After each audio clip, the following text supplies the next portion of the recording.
This is exciting, isn't it? Here we go, guys, in 5, 4, 3. Here we go. It's time for Joan Esposito. Live, local, and progressive. Thank you for the good programming, and I appreciate the content and really enjoyed every moment. It's a privilege to have you on your station and listen. It's good stuff. It's very educational. It's time for Joan Esposito on WCPT 820, Chicago's Progressive Talk. Uh-oh. Guess what day it is? Guess what day it is? Huh? Anybody? Julie, hey, guess what day it is? Oh, come on, I know you can hear me. Mike. What day is it, Mike? Leslie, guess what today is? It's hump day. Woo-hoo! Woohoo! You know, I hope you don't get tired of that because I love that. I have loved that for the 10 years it has been out. Thank you, Geico, for one of the best pieces of audio ever. Ever. Yes. Woohoo! It's hump day. Okay. First of all, we haven't done our activist corner for a while. Basically, get in touch with your congressperson. They are on recess, which means they are doing town halls. Bill Foster had one last night that was, I was not in attendance, but I was told it was pretty raucous. You know, even the Democrats are getting a lot of people wanting them to do more, be more vocal. Apparently at the Bill Foster town hall, they were interrupted quite regularly by pro-Palestinian protesters. The rest of the crowd shouting them down. Woo! Woohoo! I know Jan Schakowsky, there's a lot of them that are taking place tonight. So hopefully you know who your congressperson is. Pretty much everybody in elected office or anybody who wants to be in elected office has their own website. You should also, by now, you should have those phone numbers. If you don't know who your reps are, the site that I usually recommend people go to find out who represents them, I double-checked it today, and it said that next month they're shutting down. Apparently, there was some sort of Google civic media service that was helping support a lot of these civic media websites, and that Google civic media program is being shut down.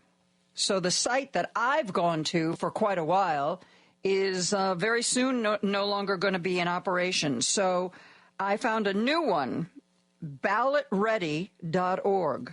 Just no spaces, BALLOTREADY, ballotready.org. And the nice thing about this site, not only can you figure out who your representatives are, but if you want to add, you don't have to, but if you want to add an email address, they will send you notifications when there is an election coming up. You know, I signed up for permanent vote by mail. So the way I usually, there's an election April 1st. Those ones that aren't real obvious, I am reminded of them because a ballot shows up in my mailbox. So a lot of people in the sound of my voice have an election on April 1st. You should find out what's on your ballot. So first thing, Congress people are on recess. There's lots of Congress people holding town halls. I believe Jan Schakowsky, Brad Schneider, and a couple others are holding town halls today. So look it up. If you don't know who your representatives are, go to ballotready.org. And let me warn you, I don't care if you live in a blue town, and we obviously live in a blue state. You need to do your homework. You need to do your homework because there are MAGAs on the ballot for local posts, a school board, library board, college trustee. These are the kinds of, People sometimes discount these kind of elections. Oh, it's not a midterm, it's not a presidential election. But these kinds of elections, these are the people who really impact you and your family. Who you put on the school board matters. Who you put on the library board matters. Who you elect to be your village or town or city representatives, that matters. And even if you think, well, I live in a blue area, all these people are probably A-OK, ixnay. Do your research. I discovered, and you can't just go to one site. I find that I have to go to at least 2 and sometimes 3 different sites to get the information I need, but it is worth the time. I discovered there's a local school board race. And because of an email I got this morning from one of the local Democratic organizations I belong to, I discovered that one of the people running for one of those school board seats is MAGA. Just on the basis of name alone, I wouldn't have known that. And yes, I live in this community, but that doesn't mean and it's a smallish community, but that doesn't mean I know everybody who's running for elected office. In fact, I know almost none of them by name. Spend a little time, look at a couple of different sources, because these are the people who are leading your school board are going to make decisions about curriculum and policies, people who are on your library board. If there's going to be any kind of effort to ban books, those are the people who are going to have to stand up to it. This isn't just, what's happening on Capitol Hill. This is what's happening in your life on a daily basis. These are the people that matter more. I would argue they matter more than who you send to Washington. So please, chances are you have an election April 1st. For most places, early voting's already started. It might be a little bit late to get a mail-in ballot, but early voting is usually not very crowded, particularly in an election like this, because a lot of people are like, oh, yeah, whatever, I don't care. You should care. These are the quote-unquote down ballot kinds of races that impact your life more than a lot of stuff that happens in Washington.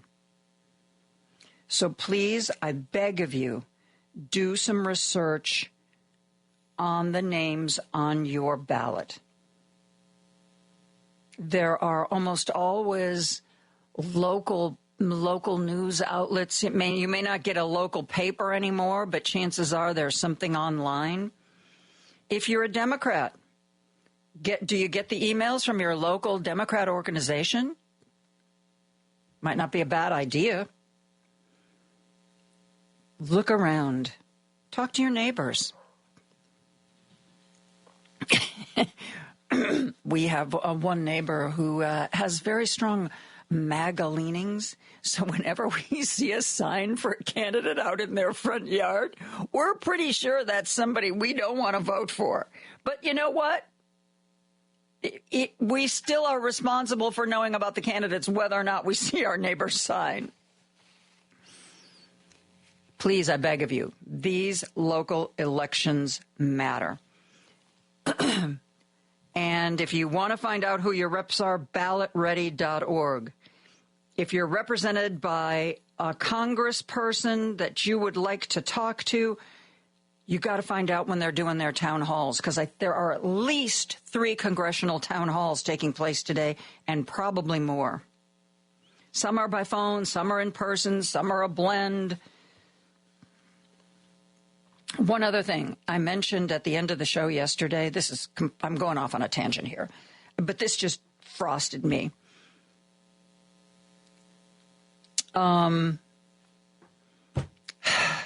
As you know, the astronauts came back to Earth yesterday, the 2 who were stranded for 286 days. And we're not supposed to say stranded. They weren't stranded because there was always a craft that was attached to the space station, and in an emergency, they could have used that craft to come back to Earth.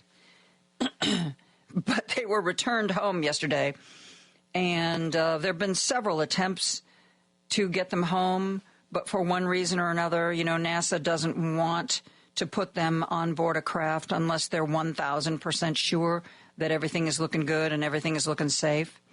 So the craft that brought them back was a SpaceX Dragon craft. And I was watching the touchdown.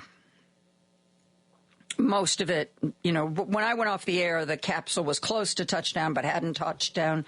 So I sat here and watched the rest of the landing.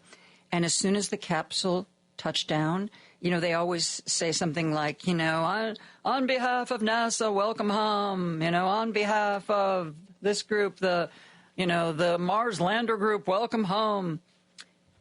They didn't say anything about NASA. The first words I heard was, on behalf of SpaceX, welcome home. And I got to tell you, it made me want to throw up. But it was accurate because NASA's budgets have been cut. They have decided to outsource what they consider more routine space missions, so sort of dropping off and picking up astronauts is considered a routine space mission that can be outsourced to the private sector. And that supposedly is going to free up NASA money to concentrate on going to the moon and going to Mars. But still, it just, I grew up with NASA, and I'm sad when I hear things like that, because it seems to me that space exploration should be something we do as a country, not something we farm out to private business. Again, I'm not saying it wasn't accurate. It was a SpaceX craft. It just made me sad. It made me nostalgic for an earlier time. Okay, let's now talk about Chuck Schumer. Remember I said Friday that honestly I wasn't sure. I was not sure if Chuck Schumer did the right thing or didn't do the right thing. Hakeem Jeffries got all but one of his congressional Democrats to vote against the continuing resolution.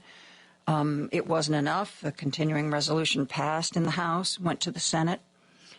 Democrats in the Senate could have stopped the continuing resolution, but 9 voted to support it, which paved the way for the budget bill that Mike Johnson and Donald Trump and Mr. Thune, head of the Senate Republicans, wanted. People have been furious with Chuck Schumer. Like he was one of 9 Democratic senators who voted for it, but he led the charge.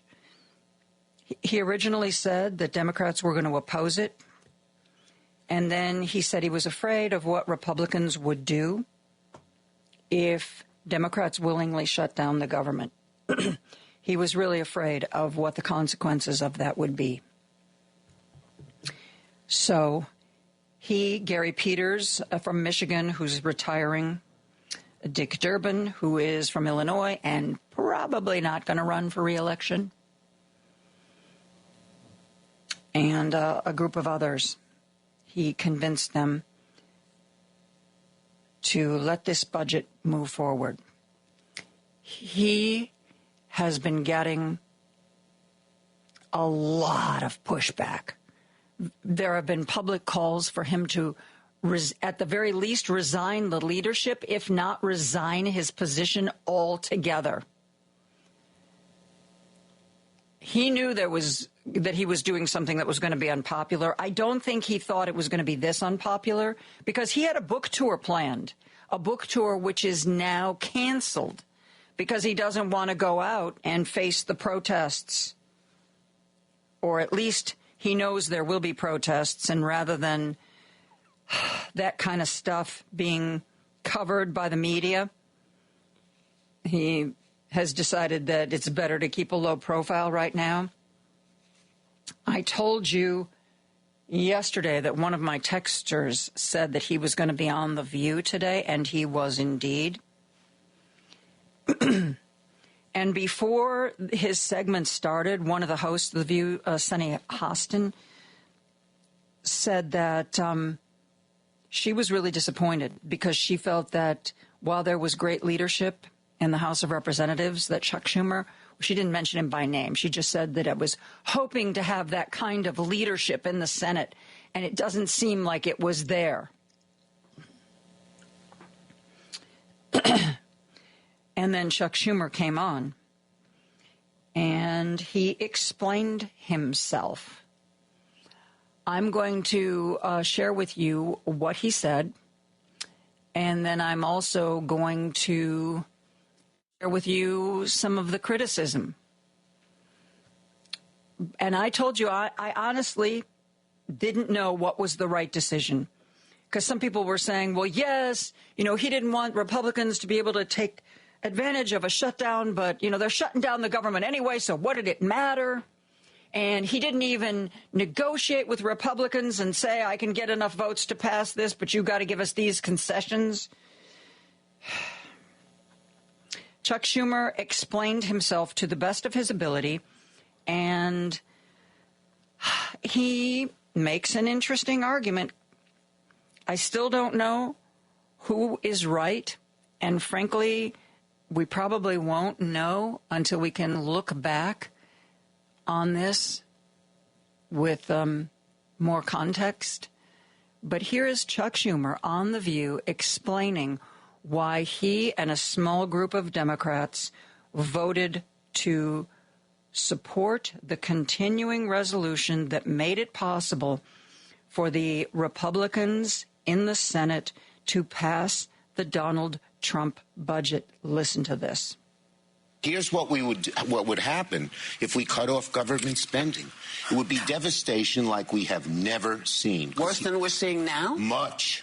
Here's why. That's why I did it. I wasn't going to take this flack just for having a lot of fun. Mm-hmm. The bottom line is a government shutdown works like this. All government spending is stopped. All. And then the executive branch, Trump, Musk, Doge, and this really evil man people don't know about, Vote, who's head of OMB. His name is Vote. What's OMB? What is OMB mean? OMB is the Office of Management Budget, which determines the spending. And they could cut off anything they want simply by saying it's not essential. So, day 2, SNAP, food for poor kids, not essential. Day 4, mass transit, New York City subway and subways all over, not essential. Day 7, Medicaid, not essential. People don't need Medicaid. They should get their own health care. And this would happen over and over and over again, and there's no check. The biggest problem is that it has been determined that the courts have no say. Yeah. And the only say is the executive branch. Now, in the old days, when there was a shutdown, they'd work it out. But this is a different, horrible kettle of fish. Mm-hmm. They hate the government. They want to shut down everything. You heard what Musk said, $2 trillion. And so this would have been so devastating. And here's the second part that's maybe just as bad. There's no exit strategy. How do you get out of a shutdown? Guess who determines it? Trump, Musk, Doge. Uh-huh. They're the only ones. And one of the Republican senators told one of the Democratic senators, you get in this, we're staying in for 6 months, 9 months, a year till we decimate the entire federal government. Can I do a follow-up question quickly? Yes. So it was so bad that I felt I had to do this. Now, it's not happening immediately, but what does a leader do? When you're a leader, if you see a real crisis a little bit down the road, your job is to stand up and say, we cannot do that. Senator, and that's what I did. Well, whether you think he did the right thing or not, he didn't do it. I don't think he didn't do it out of weakness. In fact, it would have been much easier to simply echo Hakeem Jeffries and say, we're fighting. But looking down the road, I suspect he's right. If the only way to come back from a government shutdown is for the executive branch to lead the charge, then he's definitely, absolutely right. And I think that the Republican senator who told the unnamed Democratic senator that Republicans would use a government shutdown, they could blame it on the Dems because the Dems would have been the ones voting down the continuing resolution, and they could have kept the shutdown going for months.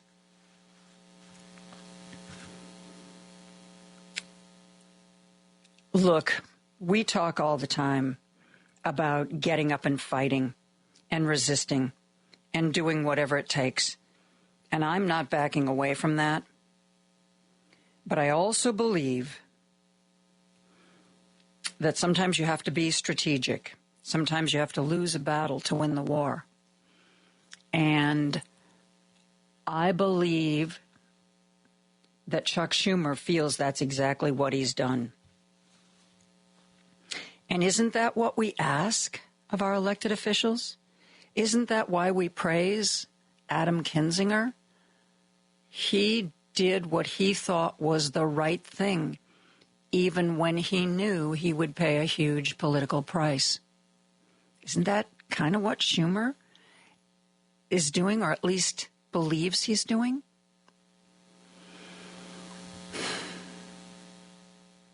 Kind of seems that way to me. Ezra Levin, Representative Glenn Ivey, among others, have said that Schumer's out of touch. Even Rachel Maddow on her show had these clips from when Schumer was a young politician and how he was always using the media and fighting for causes and making sure there was attention on things that mattered. And the implication was that he used to be this really aggressive fighter and that somehow he's lost that. Somehow he's let the world perhaps pass him by a bit. I mean, she as much as said that he that he isn't the guy he used to be. The implication being that the old Chuck Schumer would have fought harder, would have resisted. But if that is truly correct, if we created a situation, if Dems created a situation that basically empowered Trump and Musk, let's face it, you and I would be howling loud and long about that. Like, how could the Dems not have seen this coming? How did they not know this was the plan? Well, Chuck Schumer is telling us he believes it was the plan to take advantage of a shutdown, to basically get the Democrats to shut down the government and then take wild advantage of that to eviscerate, further and more fully eviscerate the government. We shall see. Let's take a break. We're going to get those phone lines open. I'm sure Lady B's working on that now, 773-763-9278. And we will be taking your calls and reading your texts right after this. Podcasts of Joan Esposito, live, local, and progressive, are available on Spotify, Apple Podcasts, TuneIn, iHeartRadio, YouTube, and Amazon. Just search for Joan Esposito. Chew's Views with Richard Chew. This is who the country is. It just proved it when 75+ million people voted for all of these things that are counter and hypocritical to what the country actually says that it stands for.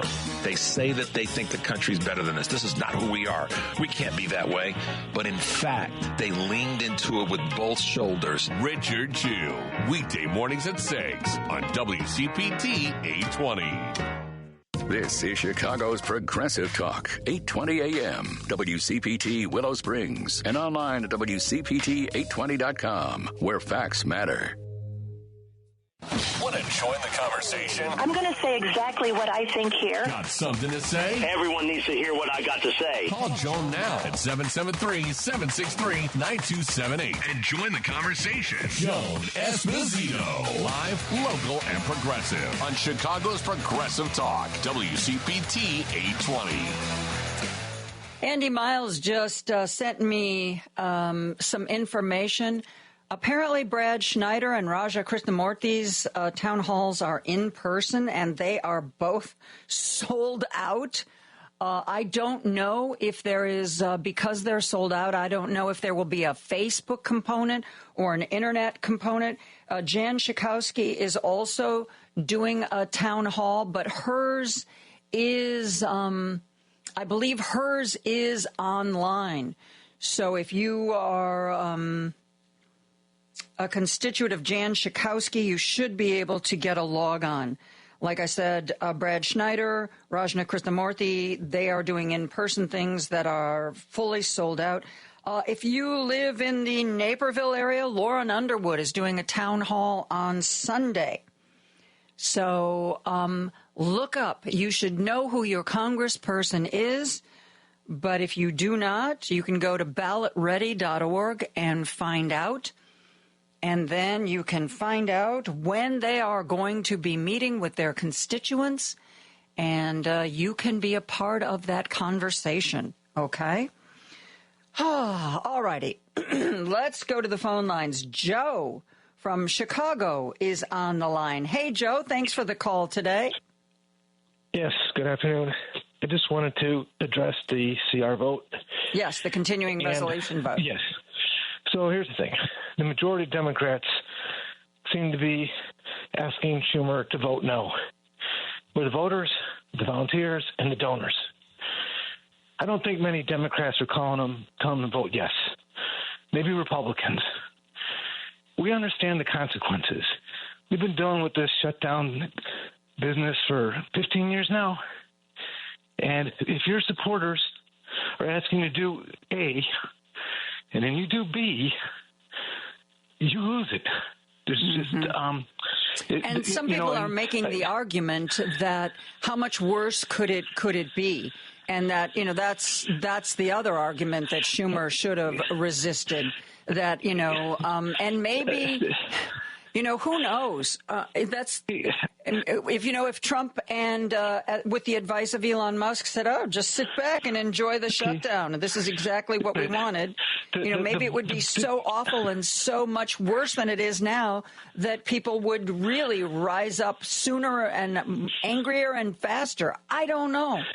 Joe. Yeah, correct. We don't know. I'm just saying that if it's on Fox News and if it's being advocated by the Republicans, it's probably the wrong course. They have no credibility. They're oppositional to what's right. If it's coming from the Democrats, there's just no reason to see Schumer vote no on this one, based on what his party wanted him to do. Yeah. And you can see it in the approval ratings. The Democrats' approval ratings are the lowest it's ever been. The Republicans, although they dropped, they're about 46%. They're not changing. They're for what Trump's doing. Yeah. The Democrats are making this bad narrative, saying what Trump is doing is not popular. This is what they voted for, and they are happy. If you read financial reports from our investing institutions, they're saying this is good for the economy. The government got too big. It's going to be better that it's being cut back down. The tax cuts are going to be good. The business community is out of their minds. They have no sense of crippling the federal government and disrupting the Constitution and the trade agreements, what the consequences are. I know. The business community and frankly even the people who advise about stock picks, You know, like there's that famous guy on CNBC, Kramer, who actually somebody analyzed his success rate, and it was like 22%. So if you actually follow Kramer's advice, 4 out of 5 times you'll make the wrong call on a stock. But he's the one going, oh, stay in Tesla. Yes, stay in Tesla. It's going to be okay. All righty. Good luck with that. Okay. That said, the Democrats, what they need to do, one, they need to register every person that's been laid off because of this mess, put them to work to flood social media, help disrupt social media if they have the skills to do so, and to be able to get them back in office as soon as the court orders them back in the office.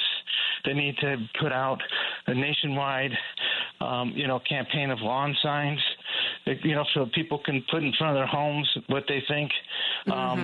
They need to, the 5 to 10 best Democrats that can communicate need to announce we are the communication committee and just put out their blast, morning, midday, and night. Joe, those are all great ideas, and I hope that it isn't just you and me talking about this. I hope people in a position to actually make some of this happen are having some of these same conversations. Yes. I got to move on. I got a lot of callers, but thank you, Joe. Thank you for calling in today. I really appreciate that. Somebody texted in, and this is an important reminder. A lot of places have an election on April 1st. And remember, if you have a high school senior, if your student is going to be 18 by the day of the election, they can vote in this election. Illinois has same-day registration, so if your young person hasn't registered to vote, they can bring 2 or 3 pieces of identification to the polling place, and they should be able to register and vote. Every vote counts. Let's go right now to Mike, who's calling in from Indiana. Hey, Mike. Thanks for the call. Hi, Joan. How are you today? Pretty good. How are you? I'm great, but I want to tell you, I agree with you completely. I've been wrestling with this ever since the vote by Chuck Schumer on the CR because I see it both ways, and I believe what he's saying is true, but I don't know. I know you remember it. Why did Nancy Pelosi come out and say for him to vote no against it? That's the thing that really perplexes me. Yeah, me too. That of all the comments on what Schumer did, that's the one that makes me think the most, because I'm not saying Nancy Pelosi is perfect, but one thing I've always admired about her is her strategic thinking. She doesn't just look at what's happening right here, right now, but she really looks at what is the outcome going to be down the road. And she was very vocal about the fact that Chuck Schumer made the wrong call here. I agree, absolutely. And the picture of it would have been the House and the Senate unified, voting no to it.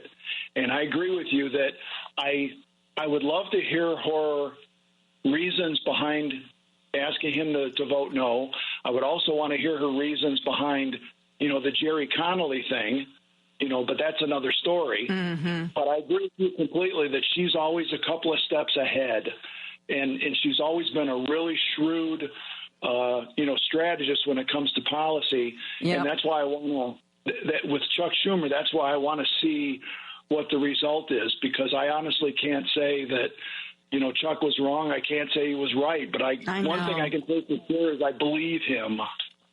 That's the only thing I can agree with about Chuck Schumer. Whether or not he's doing the right thing, he truly believes he's doing the right thing here. As he said on The View, why would I set myself up for this kind of flack if I didn't believe I was doing the right thing? So time will tell. But thank you so much, Mike. I really appreciate the call on this.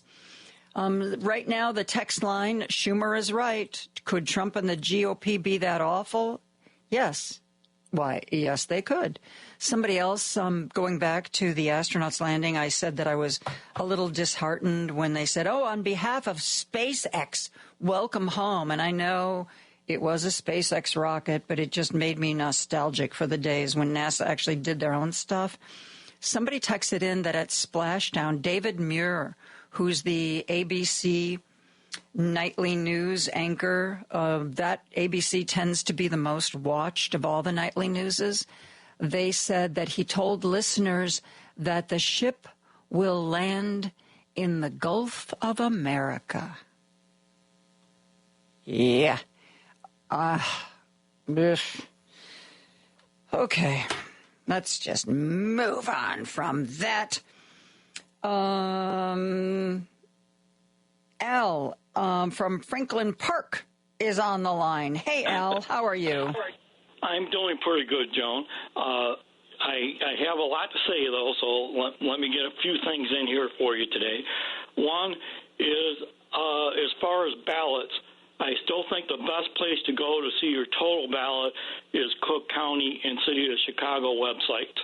And it's funny because Illinois, you still to get everything on your ballot, like ballot ready does not always have all the reference and everything on your ballot. And at the Cook County website, you can also see who your representatives are. That's a great suggestion. I should have mentioned those sites as well, because you can almost always find a sample ballot that will let you know exactly what you're going to be seeing. Ballot Ready is great if you don't know who your representatives are. And Ballot Ready, like I said, also has an email feature where they'll send you an email saying, "Oh, by the way, heads up, you got an election coming. Here's the date." But I agree with you that if you want a sample ballot, the various voting organizations, boards of election are the great places to go. That's a really good catch, Al. Thank you for that. Yeah, and it's funny because Wisconsin, Michigan, and I believe Indiana, you can just go to the state site and get directly to it. So Illinois is behind in that because you just go to one site and you get to your county and you know exactly what's on your ballot. So that's something that I'd say needs improving. And then I wanted to mention mobilize.us is part of Indivisible, and that will tell you everything that is going on in your area that's being put on by Mobilize. And one of the things they had was Delia Ramirez's town hall was last night, and I went to that, and it was a good town hall. A lot of passionate people. A lot of people. Everyone there really likes Delia. I got a very good impression of her. She spent most of the time answering questions as well. So that was kind of my review, and I could say more about that as well. You know, I got a question in, and I was asking about media, and she said that she works with the media or with one of the panels they have, and was looking at fake information and so on. But I think it's more important that we somehow find ways to get around them, because that's not going away. We're up against a monster as far as what they're doing. And we gotta just find ways to get around them, and lots of good questions. She mainly took questions the whole time that she was there, and we had people asking about why she didn't come out of the State of the Union, and she said, I would, if I was there again, I would. And they had people. We had somebody from the EPA in the Chicago area saying how this could be affecting them, and how we have things that have to happen with EPA. And we had questions from somebody, I believe, was Social Security.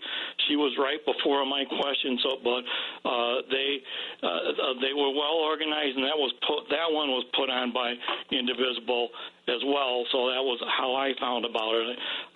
And I also get Delia's newsletter. I went back and I looked, and I did see she also had a notice in there for the town hall, and she indicated she's going to try to do some more. Well, thank you for that. That's good information, and I appreciate the call, Al. Okay, good to talk to you, Joan. Okay, we're going to take a break. We're going to be back with more of your texts and calls right after this.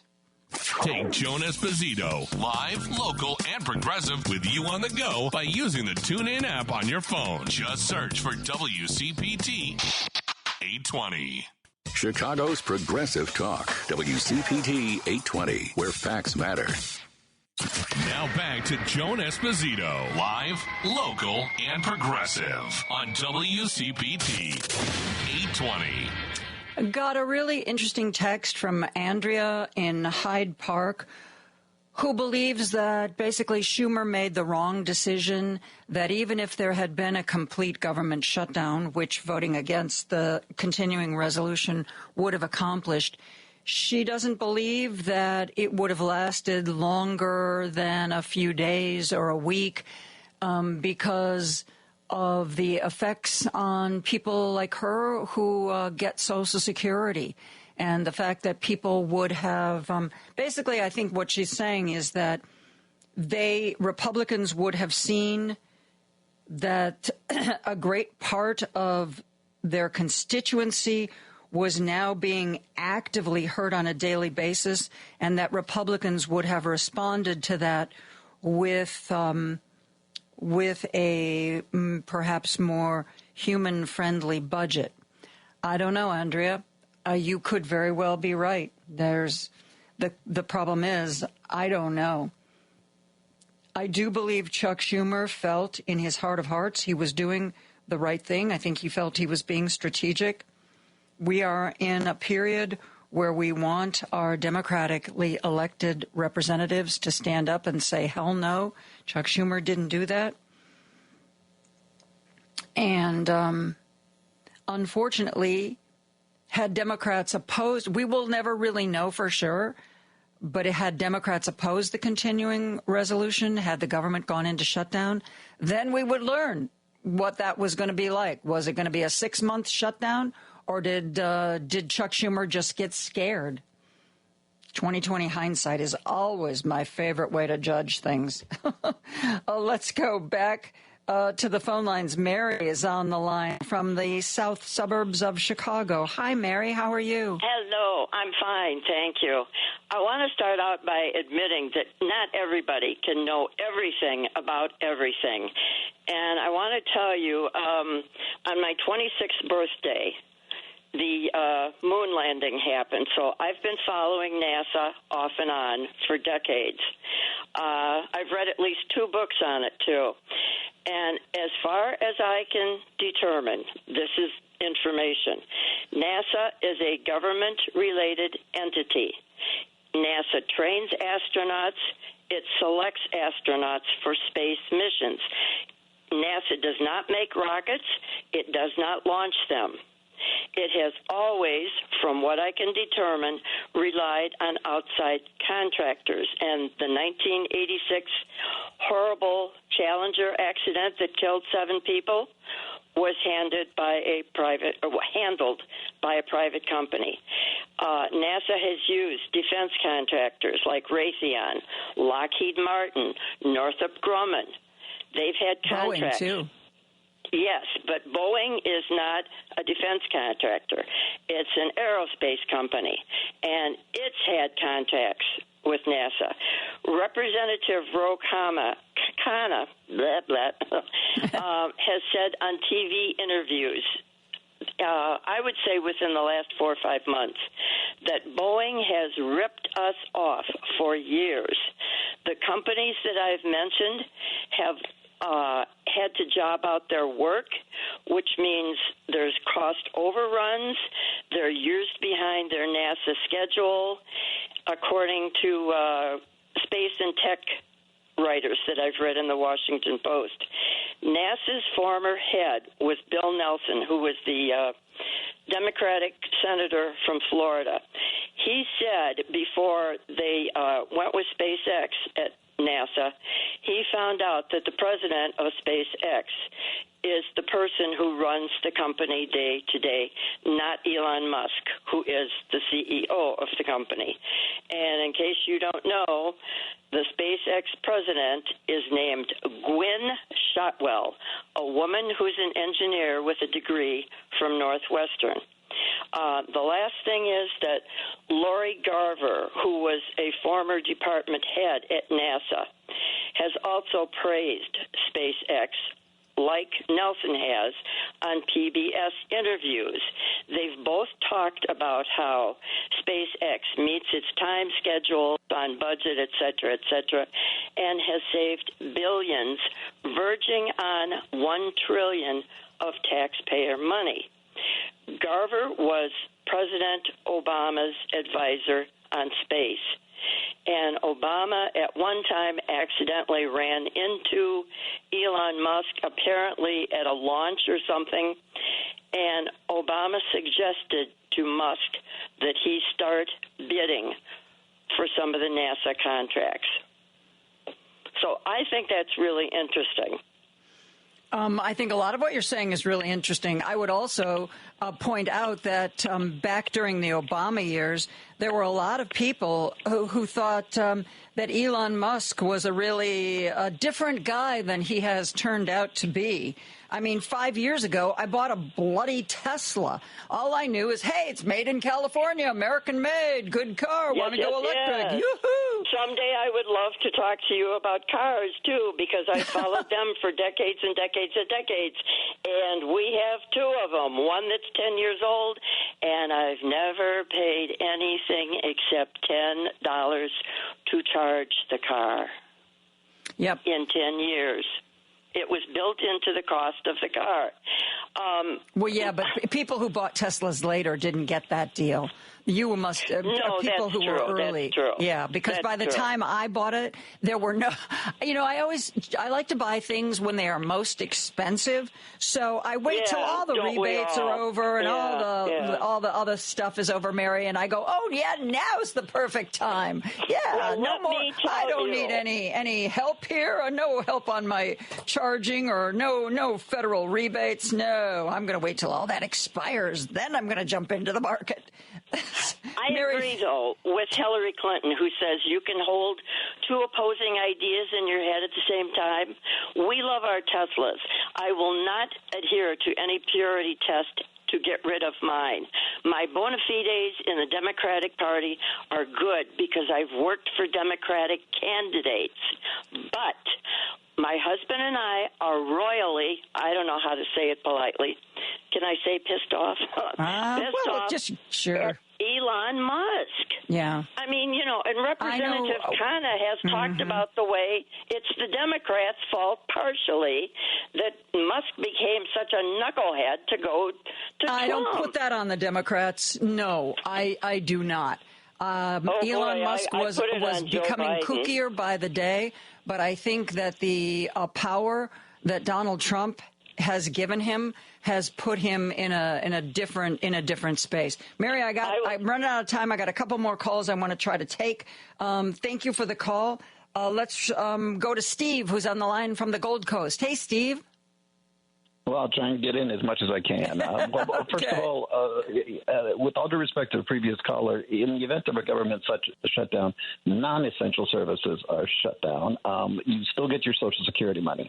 The longest shutdown we had was during the last Trump administration, 35 days. And during that period of time, people still got their Social Security check. It's not as if we told our military, we were actively involved in at least one war, just put down your guns for over a month. You know, we're not funding you. And you know, Steve, you might. I didn't remember this. You might. Somebody texted in that again during the shutdown during Trump's first administration, Sarah Nelson of the Flight Attendants Union threatened to close every airport in the country, and very shortly thereafter, the shutdown ended. So, you know, there were other people, other groups that could have brought pressure to bear.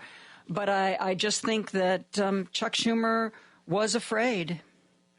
Yeah, I mean, I go back to the shutdown under the Gingrich administration vis-a-vis he and Clinton and their battle. Now, the first thing that happens during a shutdown is that you caucus and you look at the polling data and you say, okay, how long can we keep this up and who are they going to blame? And because everyone wants it to end.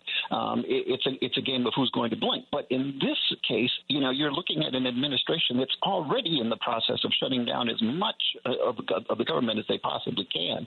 So you're talking about a different dynamic than we've had in the past. This notion of, we all want to get government going again. No, I'm not entirely sure that that's the case. Yeah, really. So that's the problem. And the problem for Chuck Schumer is that no one will ever know. When something you do something that prevents something bad from happening, no one knows. I don't wake up every day and say, "God, thank the FDA and the FAA because the planes landed today safely and my food didn't kill me and drugs didn't kill me or harm a member." And so that's what Chuck Schumer did. And again, it could have been much worse. Will we ever know for sure? No. Half dozen on the one side. Yeah. We might know 20 years from now, Steve, when we look back on it. But we won't know right away. You're absolutely right. And somebody from the Trump or Musk camp might step forward and say, "Hey, our plan all along was, hey, shut it down and let's get rid of as much of it as we can in the process." So yeah, history is not written the day after. It sometimes takes a generation. Steve, thank you so much for the call. We have got to take a break for news, and then we are going to get on to our guests right after this. Remember when you get to work to hop over to WCPT820.com or the TuneIn Radio app and stream The Stephanie Miller Show. Weekdays 8 to 11 a.m. on Chicago's Progressive Talk, where facts matter. Because facts matter. You're listening to WCPT 820. It's time for Joan Esposito. Live, local, and progressive. Joan, as always, exceptional work from you from, your TV days all the way up to today. You're truly exceptional, and thanks for this great show you have. It's time for Joan Esposito on WCPT 820, Chicago's Progressive Talk. Joining me is Amanda Marcotte, who's a senior writer at Salon.com and the writer of the bi-weekly political newsletter Standing Room Only. Amanda, thank you so much for joining us again today. Thanks for having me. I've got to tell you, hang on, let me check the date.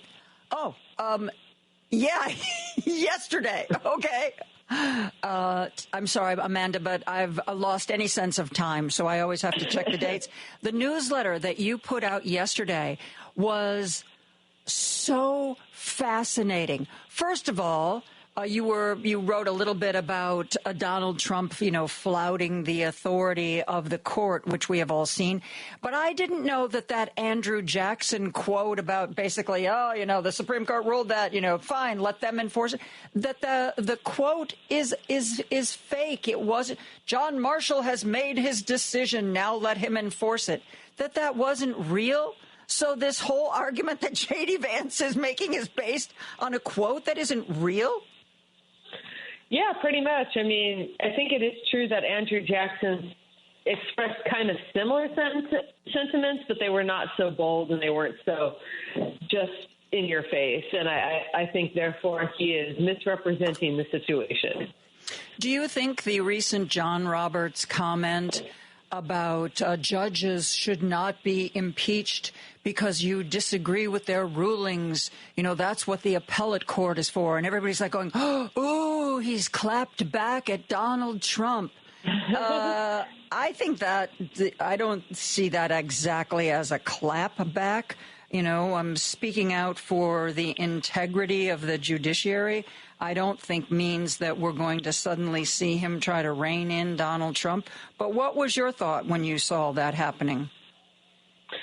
Well, I mean, I think that John Roberts is basically deluded. Like, he doesn't like Donald Trump treating the Supreme Court or any courts as, an extension of himself and his desires. Like, John Roberts really likes propping up the illusion of, an independent judiciary, and he's really invested in the perception of him being an honorable judge. But, the Supreme Court, this is his fault in a lot of ways. The Supreme Court gave away their legitimacy long ago. This bribery scandal, the fact that Sam Alito and Clarence Thomas just accept gifts and vacations from rich donors and refused to apologize. And Roberts basically interfered by saying, well, you know, we're not going to actually create an ethics code that's enforceable in any way. Mm-hmm. I think he basically gave up the court's legitimacy a long time ago, and Donald Trump is just taking advantage, and him just all he has to do is send some memo, and that will somehow make things right. No, he did this to himself.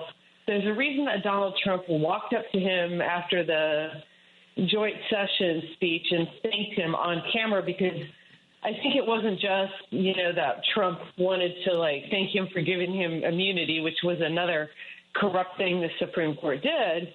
I think he wanted to be seen doing it in public so that everybody knows that John Roberts is has no integrity.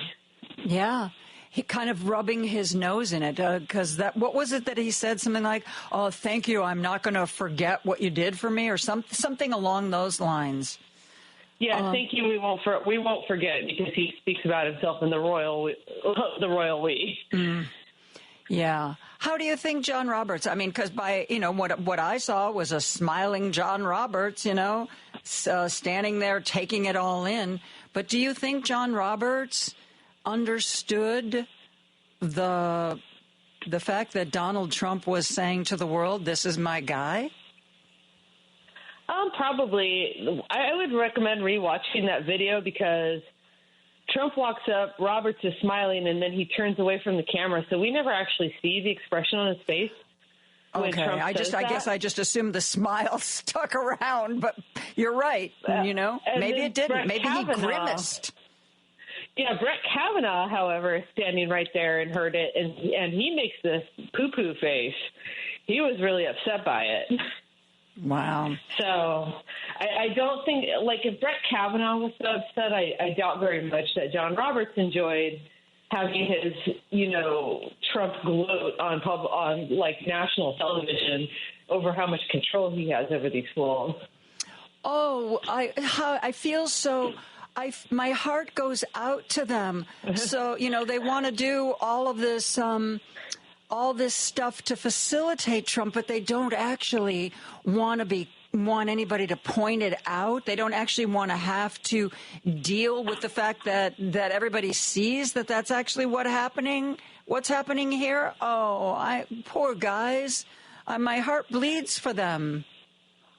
Well, and in part because, it's obvious that Roberts thinks that there should be, some faith in the legitimacy of the court, but there's not. And, anything, and this matters because I think there were a lot of people on the left and in the center and in mainstream media who really wanted to stand up behind John Roberts when he said, that Donald Trump should stop making noises about impeaching judges because they just rule against him, and say, this is ridiculous, Trump is in the wrong and everything. But and there are people saying that stuff, but it's hard to sell it to the public because the public's like, oh, you mean the same court that's just on the take from Harlan Crow? It's hard to stand up for the integrity of an institution that has already sold itself out. Yeah, absolutely.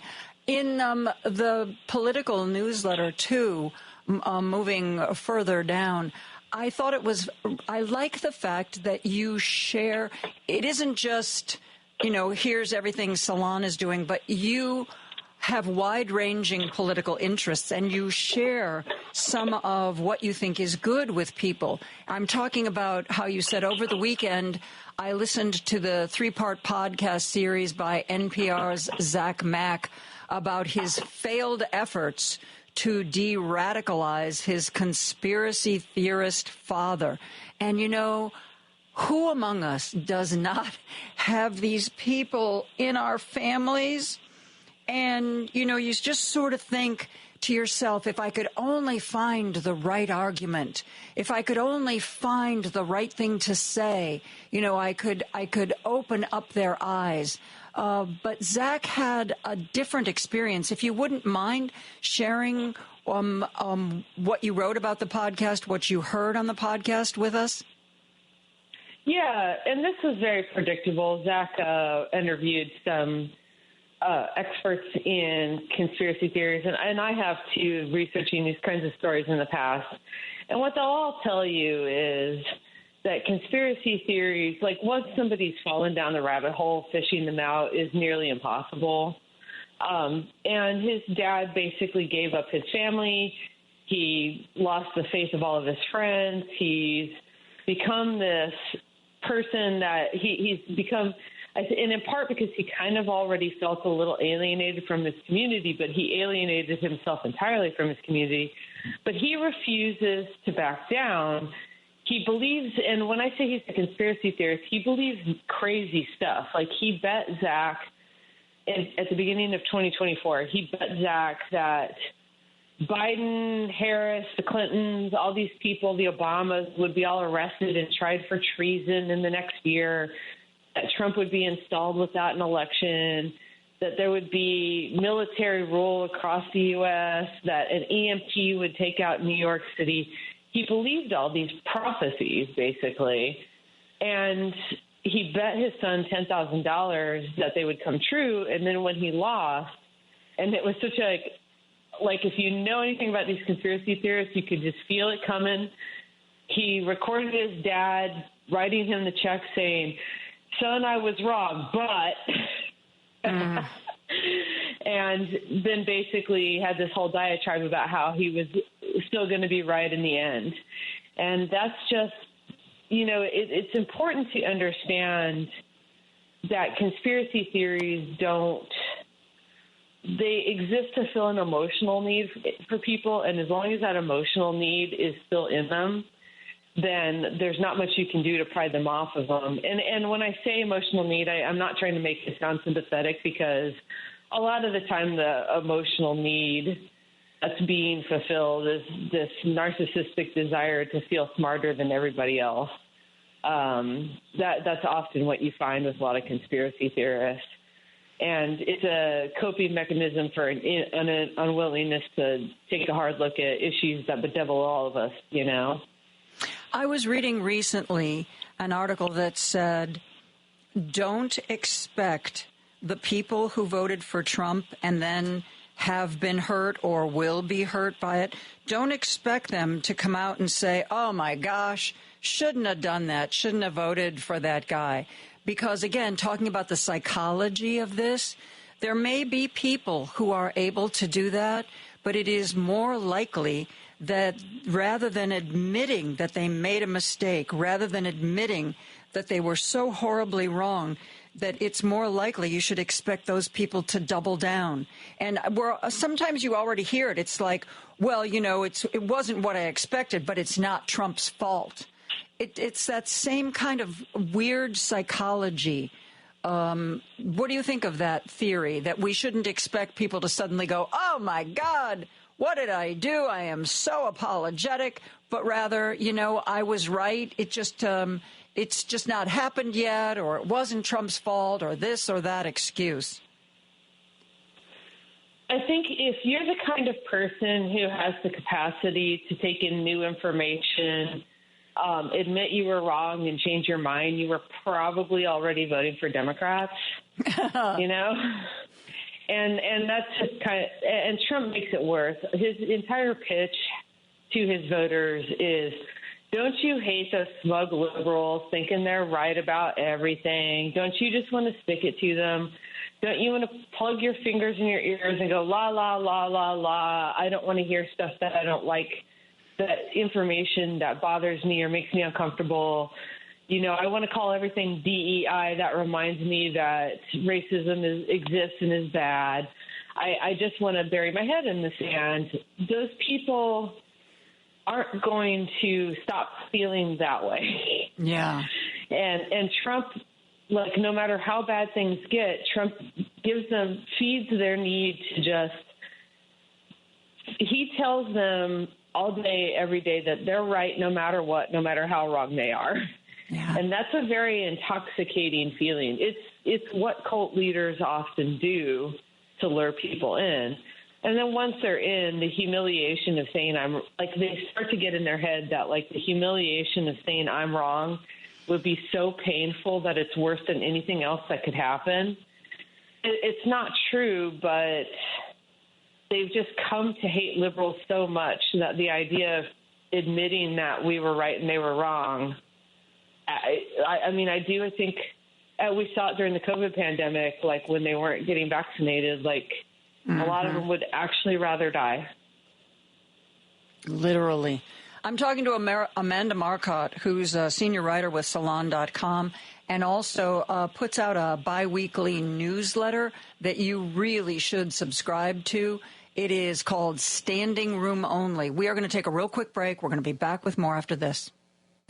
If you've missed any of today's show, you can listen on Spotify, Apple Podcasts, TuneIn, iHeartRadio, YouTube, Amazon, or HeartlandSignal.com. Just search for Joan Esposito. Live, local, and progressive. Hey, Google, play WCPT. Streaming Chicago's progressive talk from TuneIn. Now back to Joan Esposito. Live, local, and progressive on WCPT 820. I'm talking with Amanda Marcotte, senior writer at Salon.com, and one of her recent articles was Elon Musk's war on Social Security unmasks the GOP's true disdain for retirees. Talk about that, if you would, Amanda. Yeah, so this was kind of an interesting thing because I think a lot of people just read the headline and didn't read the article, and so assumed this would be just kind of a surface level. Elon Musk doesn't like Social Security like a classic Republican doesn't like Social Security. It's worse than that. It's much, much worse than that.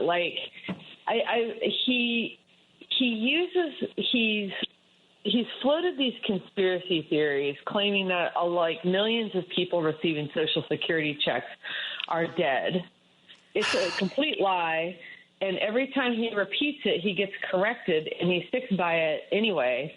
And I do think about what I was saying earlier about how conspiracy theories speak to people's emotional needs. They're often a way to say things like people to utter their darker feelings out loud in a kind of context of fake belief.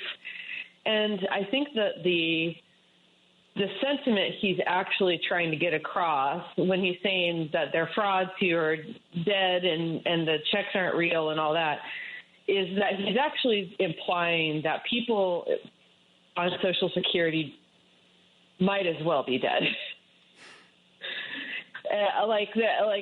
There's just no nice way to put that. And when you kind of dig into his larger body of rhetoric over the years, it becomes really clear that he takes a really dim view of most people in general, if not all people that aren't him. But he particularly sees no purpose of a person that doesn't work for a capitalist company. So he hates federal workers and he hates retirees. He's often complained about the retirement age being too low and implies that the problem is people are living too long. He is constantly griping about our supposedly aging society. And while he often says that, the solution is to make more babies, it's also really obvious that another part of that equation would be fewer old people would also make the median age of Americans much younger as well.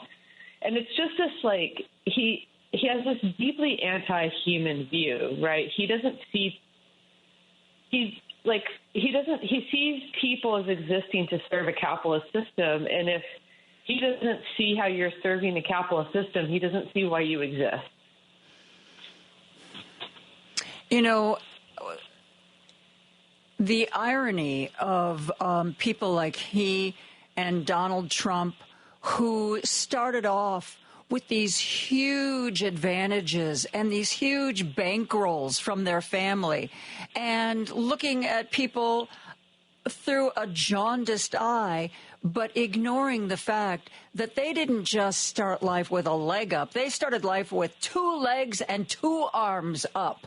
It's just staggering to me, the lack of any kind of self-awareness of your role in the bigger society. And, oh gosh, yes, I, got that going for me, but boy, did I have advantages starting out that I understand that not everybody has. That kind of, it seems like a real complete lack of self-awareness to me. What do you think? Yeah, it is. It definitely is. It's a self-justifying ideology that a lot of people that are incredibly privileged or have reactionary views have fallen into for centuries now. I mean, not to get all pointy-headed about it, but this goes back to Friedrich Nietzsche in the 19th century, arguing that there's a Übermensch, that some men are Übermensch, and that they not only have a right, but he would even argue a duty to just step on the plebeians, the normal-brained people in their view. And I think that kind of mentality really appeals to someone like Elon Musk, who likes to think he's a genius. Mm-hmm. He's not. He's overcompensating, I think, for a deep-down recognition that he actually is a person of average intelligence, Well, in Kara Swisher's Burn book, she was reporting on tech when these guys were, there was no guarantee they were going to be mega successful, Musk and Bezos and the rest of them. She was one of the first people, and she knew them before they became, sort of what they are now. And one of the things that she was talking about, maybe not so much with Musk, but Sergey Brin, people like that, when they started these companies, Google and Facebook and all this, part of it was they wanted to be successful, but a lot of them really felt like they were going to change the world. They were going to change the world through these internets, and it was going to be more equitable. And then she said, as they became billionaires, all of a sudden it was no longer about changing the world. It was kind of like hanging on to what I've got. And you know what? Maybe even making more of it. She said it was the difference. The shift was just profound. And I think that, that's what we see with a lot of these billionaires. They somehow, I agree with you, they somehow believe that they have been successful because they are better than everybody else. They are just better. And you know what? When you believe that, why wouldn't you want to be the guy in charge and making all the decisions? Because you know better than everybody else. Everybody else should be acknowledging your greatness and be happy that you're making all the calls for them. Yeah, I think it's something that I think a lot of them end up having to believe in a lot of ways, because otherwise you have to admit that there's no fair universe in which a billionaire exists. Mm-hmm. Nobody is a billion times better than somebody else. Yeah. That your wealth is not actually a reflection of your worth. It's a reflection of a system where the rewards are just completely out of whack with people's contributions. And, I think a lot of people, rather than admit that they're the beneficiaries of an unjust universe, or even just an unjust system that maybe could be fixed, which scares them too, right? Because they don't want to lose in the fixing, right? Mm-hmm. They just start to believe these Nietzschean stories that they're Übermensch and that they're better than everybody else. And then once you're there, like you said, you start believing yourself and thinking that you therefore are better than everybody else at everything. And that's having $1 billion is bad for your mental health. Yeah. Well, many years ago, 20, 30 years ago, I mean, I live in Chicago. There are a lot of companies based here, a lot of very successful CEOs. And, you know, it used to be that if you were a very successful CEO and your company was big enough, they started to think, well, you know, I should be running for president. I mean, it used to be fairly common that there would be some person who'd never been in political life, but successful in business, throwing his hat in the ring because, you know, why not? So I think this kind of mentality has been around for a while. Amanda, we got to take a break. I'm talking to Amanda Marcotte, senior writer for Salon.com. We're going to discuss some of the other things she's written when we come back after this. Out Chicago. If you think of every single thing from the Supreme Court to deporting these poor immigrants who are just trying to work hard and feed their families and have a better life, to the trans community that was thrown under the bus, you just wonder, where will the hate, where will the fear end? And if you keep thinking about it, like I just mentioned, it's a nowhere street mentally. Catch Out Chicago every Sunday, 11 to 1 on WCPT 820. This is Chicago's Progressive Talk, 820 AM, WCPT Willow Springs, and online at WCPT820.com, where facts matter. Joan Esposito, live, local, and progressive. Every weekday afternoon from 2 to 5 p.m. on WCPT 820. I'm joined by Amanda Marcotte, who's a senior writer at Salon.com, and one of her most recent posts is a good illustration of the Donald Trump sleight of hand. Donald Trump may not be a very book-smart kind of guy, but, man, he knows the media. He knows how to throw out the shiny object to distract from whatever he wants you distracted from. And so your most recent article about Trump snookers MAGA with Epstein files. Talk about that, Amanda. So, yeah, one of the things that, like, Trump promised he promised the moon on the campaign trail, but he promised that he was going to, if he was president again, release all this, like, supposedly hidden information, like censored documents about the JFK assassination, the RFK assassination, and Jeffrey Epstein's case, right?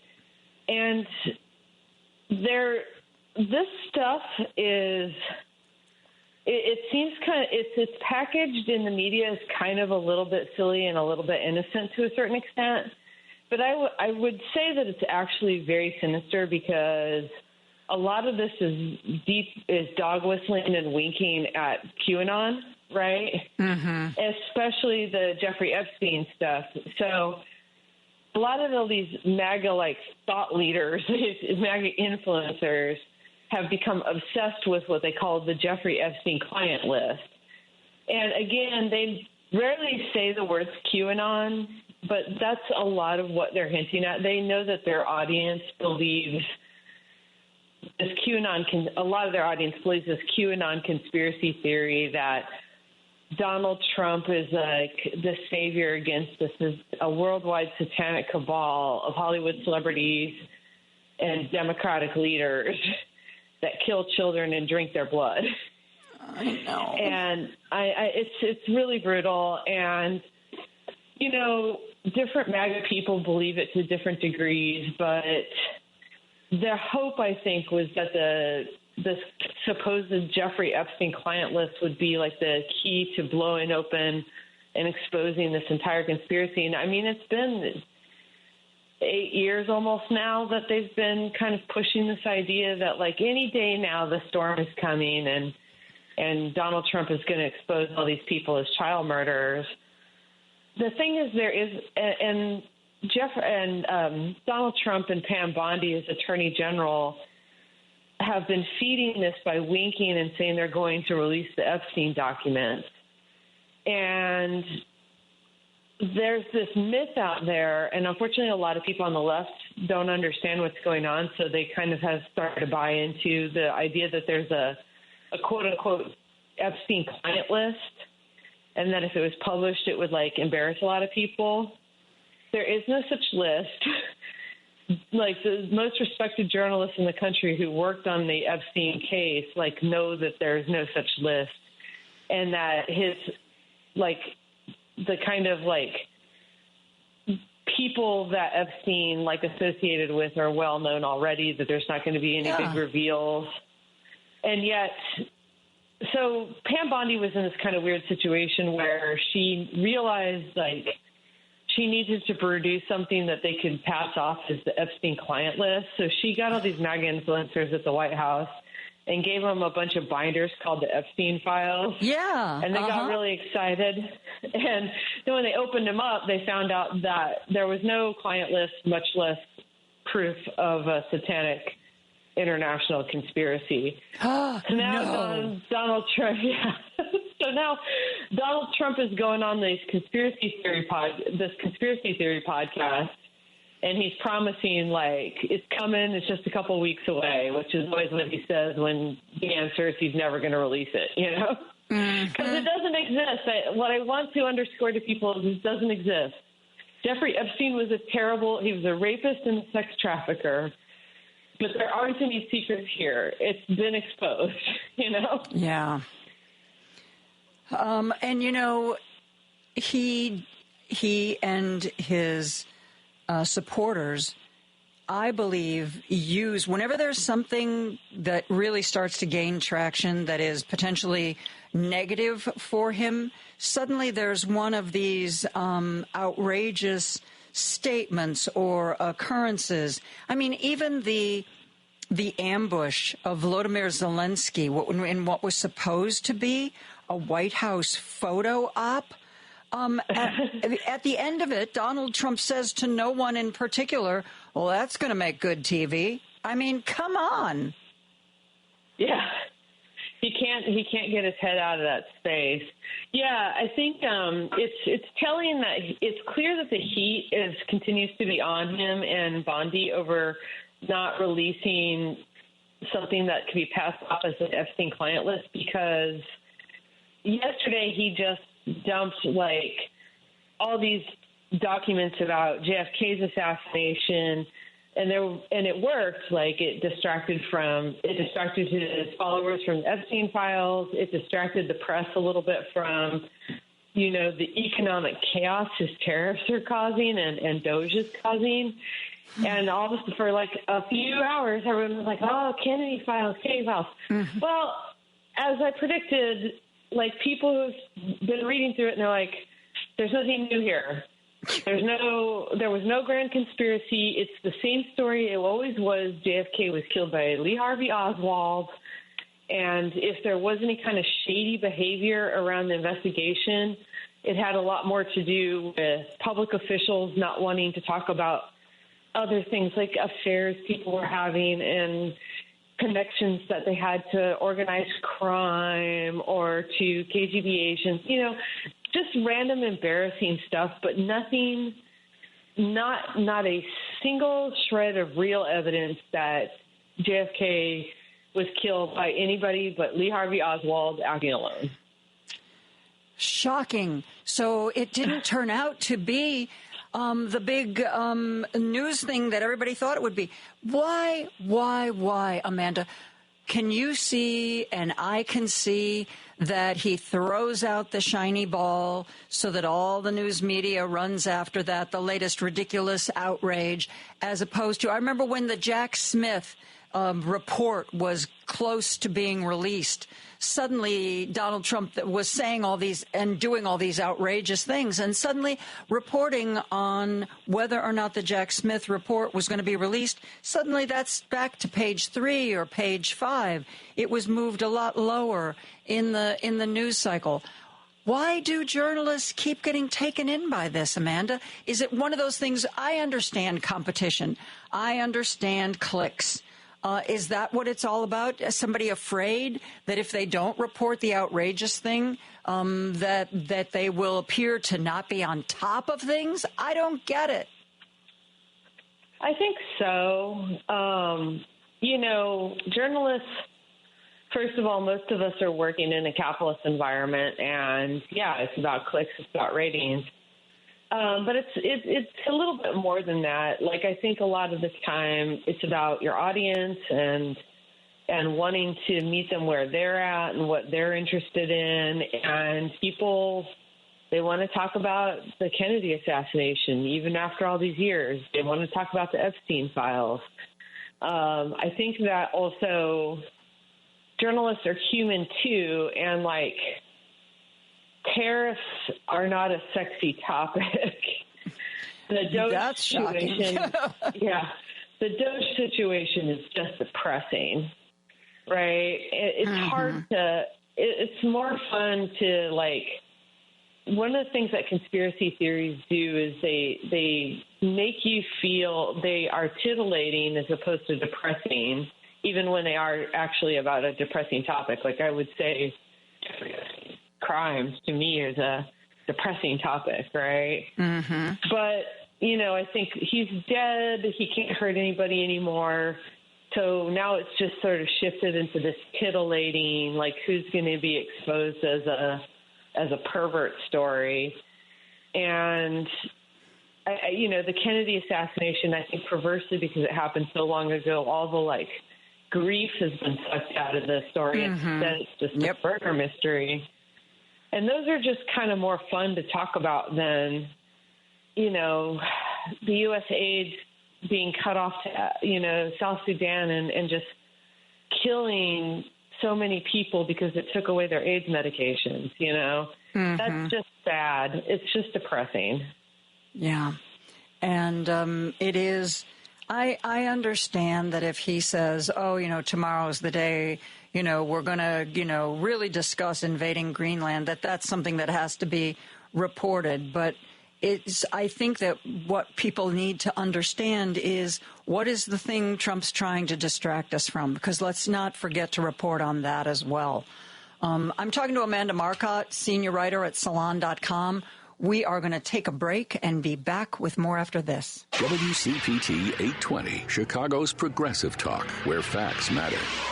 Now back to Joan Esposito, live, local, and progressive on WCPT 820. I'm talking to Amanda Marcotte, who is a senior writer at Salon.com. And one of the things that she wrote about recently was this attorney who refused to add Mel Gibson's name to a group of people who should get their gun rights back. And she was summarily fired, just coincidentally, just as she made that ruling.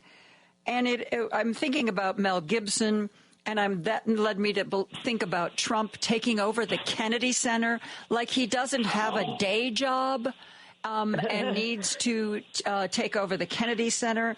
He said he's going to be more involved in who gets the Kennedy Center awards. Like, his good buddy, Sylvester Stallone, he would be a good person to get a Kennedy Center honor. And I'm thinking to myself, there are so many horrible, really, truly horrible, cruel and dangerous things this administration is doing, but they are also doing very venal and stupid and ridiculous things. What does he care about the Kennedy Center? Just leave it alone. The woman, Deborah Rutter, who he kicked to the curb, she had already announced her retirement. She was going to be leaving in 2025. But no, that wasn't good enough for him. He had to get rid of her right away. I mean, it's just this, I don't know, maybe I haven't studied authoritarians, dictators enough. I know they go after journalists. I know they go after universities. I know they go after norms and ethics and the rule of law. But you know what? I didn't know that they went after places like the Kennedy Center as well. I mean, is this just part of Donald Trump everywhere all the time, all at once, Amanda? I think that's part of it. I think part of it is that he just personally he's a gauche person who is tasteless and stupid and resents people that actually have taste and actually have intelligence and wants to get his revenge by, like, basically smearing poo-poo all over the stuff they like, right? But I think I would say that, like, it's actually not uncommon for authoritarians to be like this, that people toss the phrase the banality of evil around a lot from Hannah Arendt's reporting on Eichmann's trial in Jerusalem. And I think there's kind of a misunderstanding of what that phrase means. People kind of use it to mean the sort of mechanics of the bureaucratic mechanics of the Nazi Germany sort of erased, like, the true horrors of what was going on. That's not actually what she was talking about. She was talking about the fact that Eichmann was like a dumb, pathetic, mediocre, tasteless man. He was the, like, epitome of mediocrity, and she was kind of struck by that. And I think that there's a lot to be said, like, that in a weird way, that kind of, like, there's this evil that comes from people that are just so small-minded and so blinkered that it causes, like, this rage, I think, at the rest of the world that is interesting in ways they're not, you know? Mm-hmm. And I think that Trumpism is a really classic example of how far that can go, because Trump himself is a small and stupid man, and I think that he attracts people that they don't understand things like art or music, a lot of them, and books, and they don't understand why these things are important to people, and they resent being left out of something that they kind of, and they don't recognize their own responsibility for self-selecting out of it by not actually taking the time to learn about these things. Yeah. I also think that there's another aspect to this. I don't think Donald Trump really likes doing the work of the presidency day in and day out. I mean, you know, is it Adam Parcamento is already monitoring how many days? It like varies between 25 and 30% of his time in office he has spent golfing. I think he likes doing, oh, look at me, I'm the head of this board and everybody likes me and all my friends are here. I think that he likes the showy parts of the presidency. You know, Joe Biden, I used to always wonder, dear God, why isn't this man taking any vacation time? But I think Joe Biden really loved the work of it, getting in there 5 days a week, morning till night, whether that was, you know, wrangling for bills behind the scenes or photo ops or whatever. I don't think Donald Trump has that kind of discipline. I think he's looking for distractions, and I think there are the people who find him to be a useful idiot, like the fact, oh yeah, go to New York for that meeting of the Kennedy Center. Don't worry, Elon Musk says, I've got everything under control here. You just go and have a good time. You work so hard. You just go and have a good time. I don't think he really likes the down and dirty of the presidency. Yeah, no, he definitely doesn't. This was true in his first term. I think he was willing to do a little bit more of the work because he was, you know, younger. And this time, you know, half the reason he ran, possibly 95% of the reason he ran this time was to stay out of prison, right? And now that he's accomplished staying out of prison, like the idea of having to do work, especially at all, I'm sure is just so infuriating to him. He's never been good at doing work. No. And a shallow, unbelievably shallow person. So he has expressed the idea many, many times that he doesn't believe that people get better at stuff by learning. Like he's really skeptical of that idea, which is so fascinating. He just thinks you're either born knowing stuff or you're not. And so when I have to imagine that that's your mindset and something is hard, you never think, well, I'm just going to keep at it till it becomes like better or easier or figure it out, because he just thinks that's just a painful reminder of how inadequate he is. And so, of course, he runs away from it. Yeah. You know, I think often about how he told Americans to inject bleach in their lungs and then got laughed at and how mad he was. And that's just that the presidency is that every day, you know, for somebody who is stupid and doesn't want to learn stuff. Mm-hmm.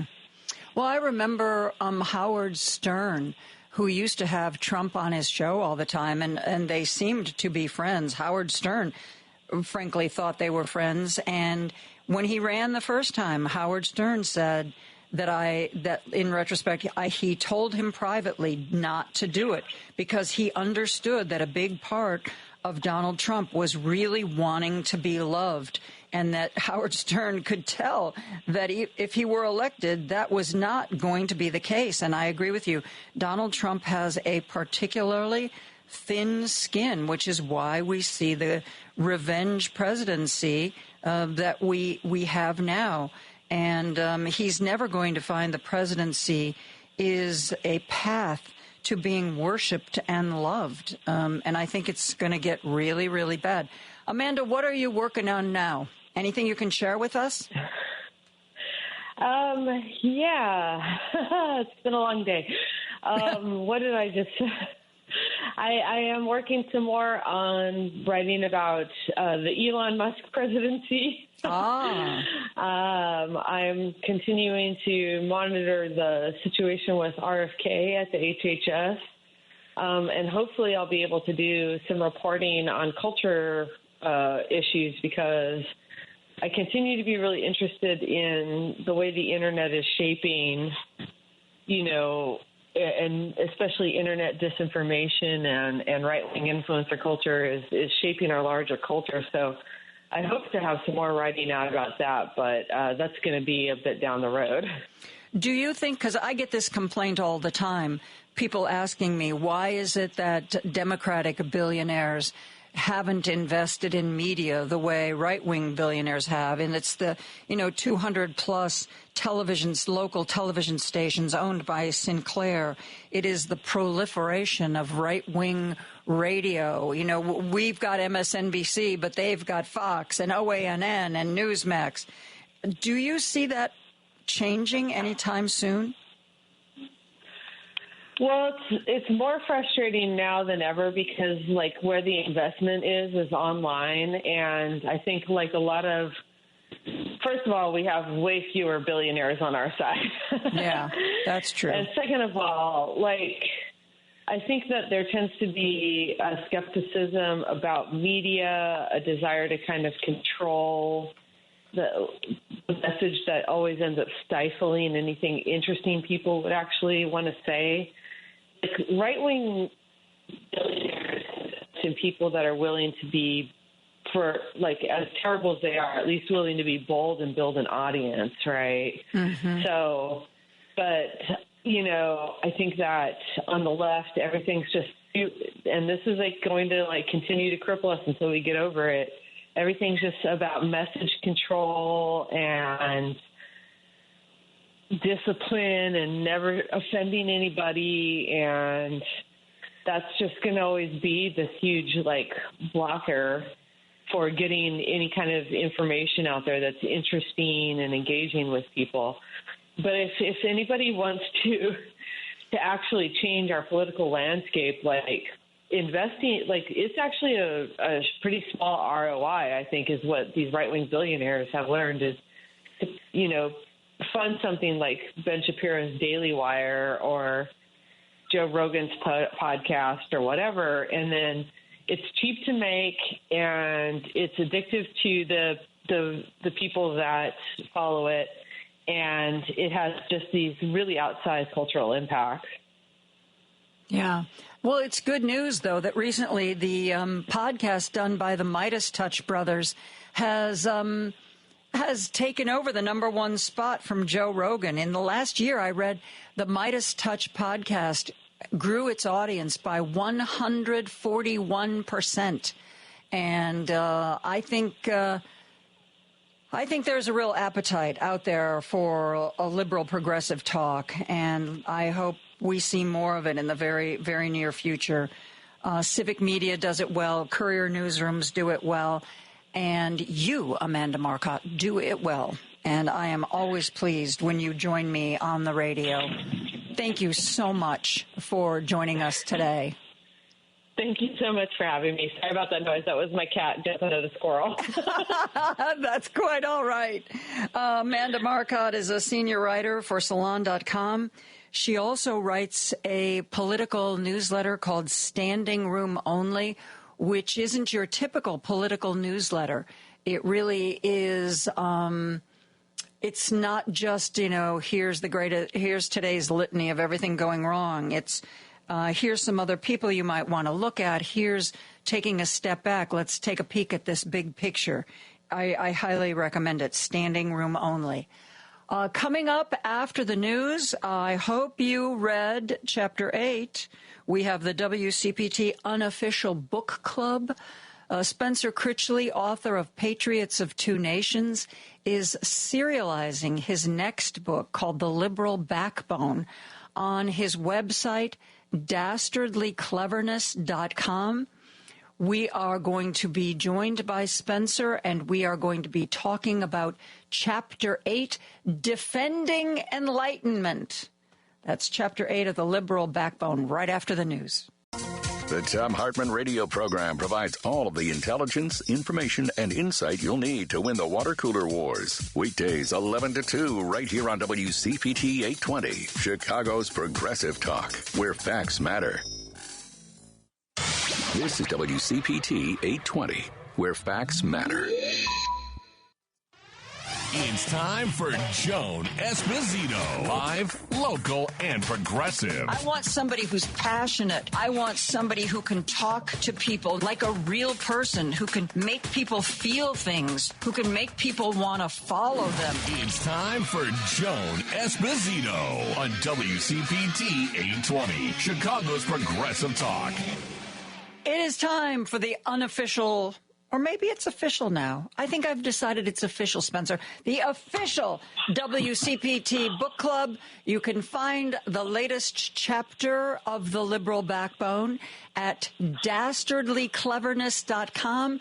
It is the new book by Spencer Critchley, author of Patriots of Two Nations. He is serializing the book on this website. And he is, there's a place on the website where you can provide feedback. Have you been getting a lot of comments, Spencer? And first of all, welcome back. How are you? Let's get to the important stuff. Oh, it's great to be back. And now that it's official, I feel like I'm going to have to behave in a more dignified fashion. That's right. I hope you're sitting there wearing a suit and tie. As I was picturing a uniform with epaulets and maybe that would be very, very official. So I'm curious. I know that one of the reasons that you wanted to serialize this book was because you were hoping to get comments and get feedback. Have you gotten any, and has it been helpful? Oh yeah, it really has, and it's been from a good variety of people. I think I mentioned last time we talked, there's it's ranged from a political science professor at the University of California, Santa Cruz, who's also a friend, and I really, respect his knowledge and insight. So it's been great to have some of his expert comments on some of the subject matter. And then other people who come from different perspectives and different experience. And so it really is helpful. And, I figured I was taking a risk in doing this because, like most writers, I'm really not interested in hearing other people's thoughts while I'm writing. Because you need to concentrate and trust what you're chasing after and try to get into a flow state. And too much input can be disruptive and make you too self-conscious about what you're doing.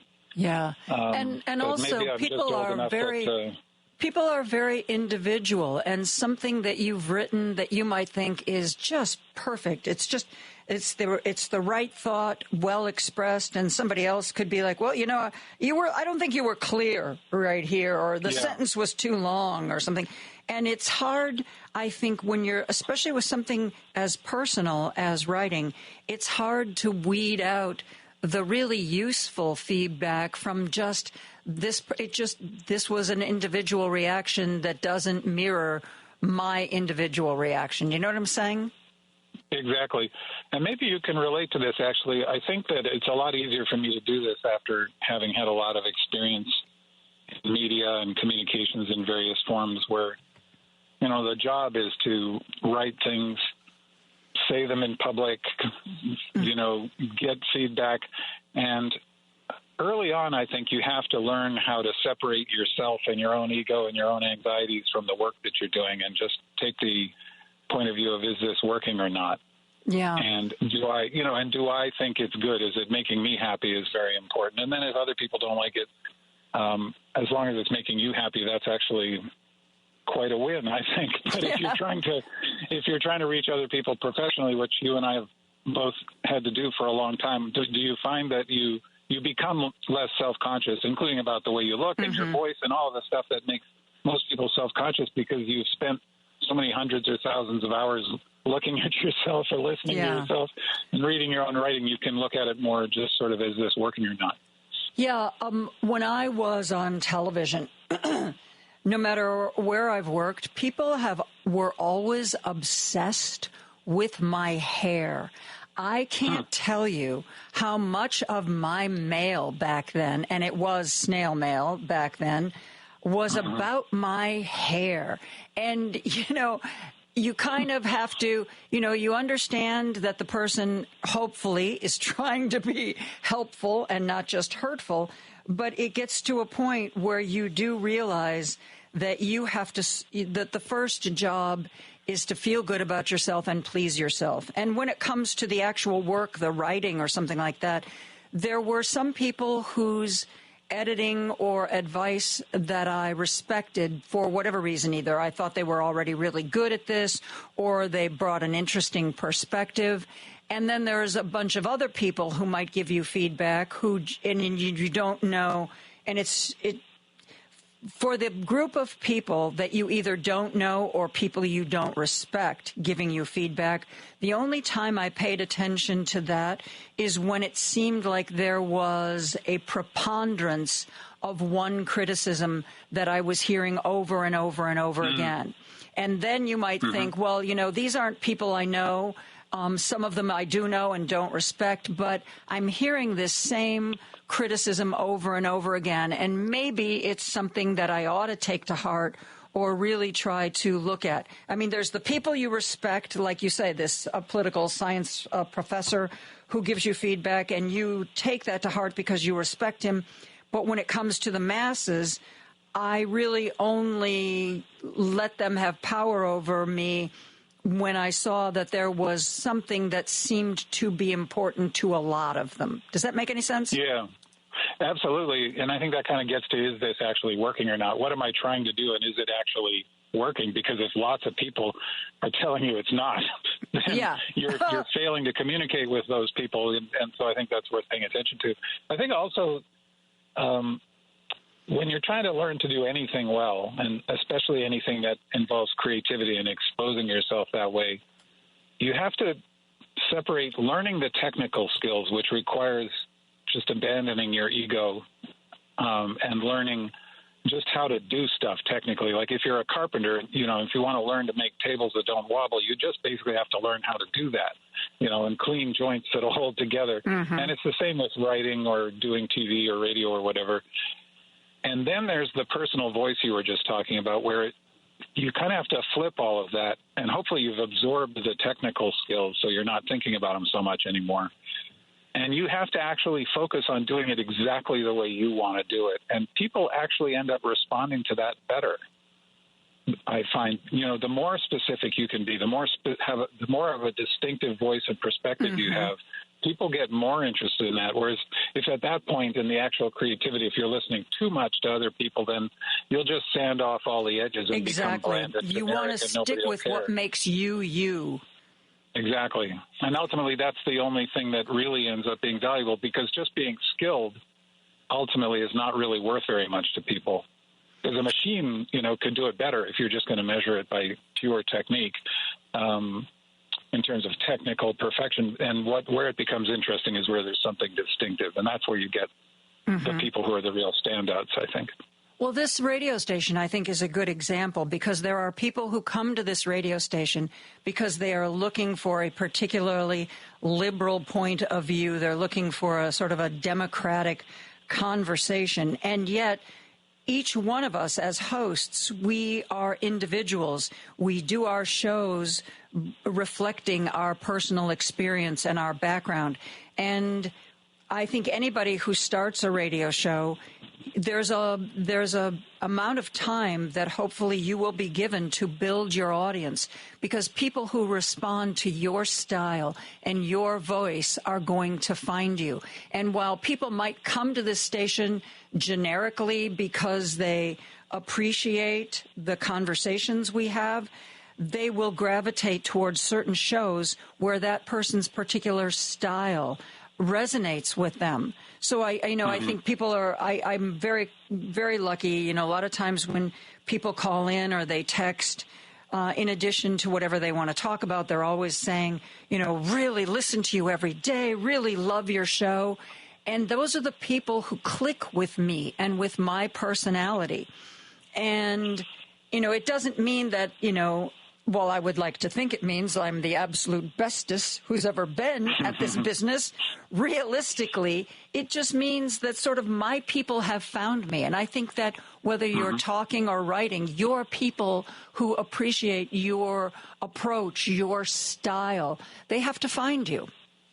Yeah, I think so. And I think being surprised is a big part of the appeal, too. Don't you find when, I know a lot of people like to just be told that all their opinions are right. But I especially appreciate when, maybe I'm sympathetic generally and I agree generally with this person's perspective, but if they can surprise me and tell me something I hadn't thought of, yes. I think that makes them especially valuable. And I'm very lucky. Speaking of... Go ahead. No, go ahead. Oh, I was going to say, just speaking of which, I just happened to be listening to an interview that Ezra Klein did with David Shore, Democratic pollster and data analyst. I really recommend it. I think it's the latest thing Ezra Klein has done. And it's a lot of really solid data and smart insights about the election that was, we just lost. And I'm not familiar with David Shore. What happened? Shore, S-H-O-R. He's a leading pollster. He was in the news a few years ago because he, on the basis of data, said something that earned him a lot of opprobrium from people with a certain sort of what I would think of as extremely woke mindset. He was pointing out that violence in the course of protests is counterproductive because it turns more people against your cause than it wins over. And boy, did that get him in trouble. Really? Yeah. Well, because what? The violence is effective lobby took him down? There's a lot of people who have this idea that if it's revolutionary violence on our side, then it's absolutely justified and you should never speak against it. But he was saying, aside from how you feel about violence, the data indicates that it's counterproductive to use violence because, as they say, you alienate more people than you win over. Anyway, so that's one reason people may have heard of him a few years ago. He lost a job possibly because of that, although it's unclear. But in this interview with Ezra Klein, he's talking about what his data, and he has an enormous amount of it, indicates about what just happened. Democrats are trying to figure out what just happened to us. And so I really recommend this because it doesn't flatter anybody's preconceptions, I don't think. It challenges. Was this the New York Times podcast that Ezra does? Yeah, the Ezra Klein Show. Yeah, so if you can find it if you just look for the Ezra Klein Show on any podcast app, or if you get the New York Times, it's there in print as well as video. It's worth trying to watch the video actually because there are charts and graphs which are worth looking at. And as I say, I think they'll challenge anybody's assumptions. If you're kind of a traditional, mainstream Democratic Party guy with decades of experience, it'll challenge your assumptions. And if you're on the progressive left, it'll challenge your assumptions. And I think it's very much worth paying attention to. Wow. Okay. We will look that up. Let's take a break. I'm talking with Spencer Critchley. This is the official WCPT book club. We are going to be talking about the newest chapter of The Liberal Backbone. if you want to try to speed read it over the break, you can find it at dastardlycleverness.com. We're going to be right back after this.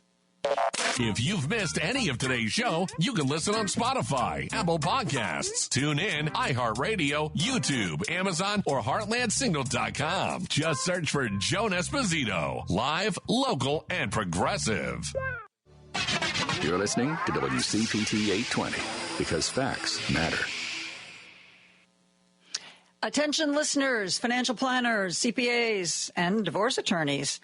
If you're wondering why your mortgage professional hasn't returned your calls, it's probably because they are one of the over 165,000 mortgage professionals who did not renew their licenses over the past 24 months.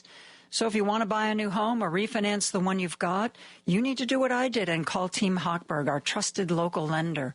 So remember, over the last 2 years, while other companies have been shutting down, Team Hochberg has been adding loan officers. They're stronger than ever, and they'd love to earn your business.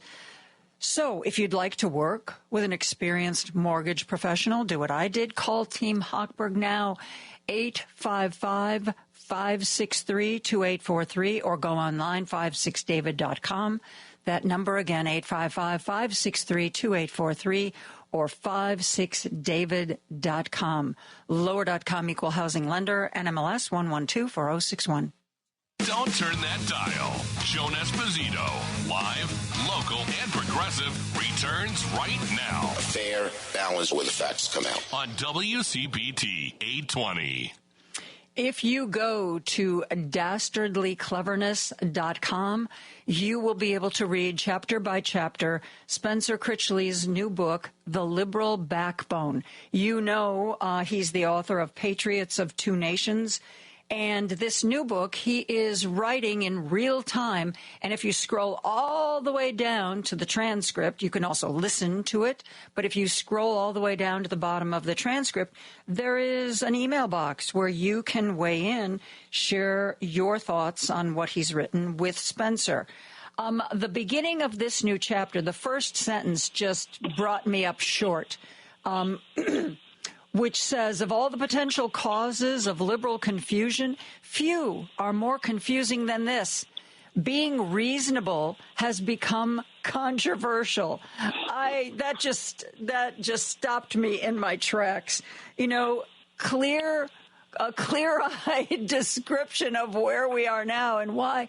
Spencer, I am so confused so much of the time. Yeah.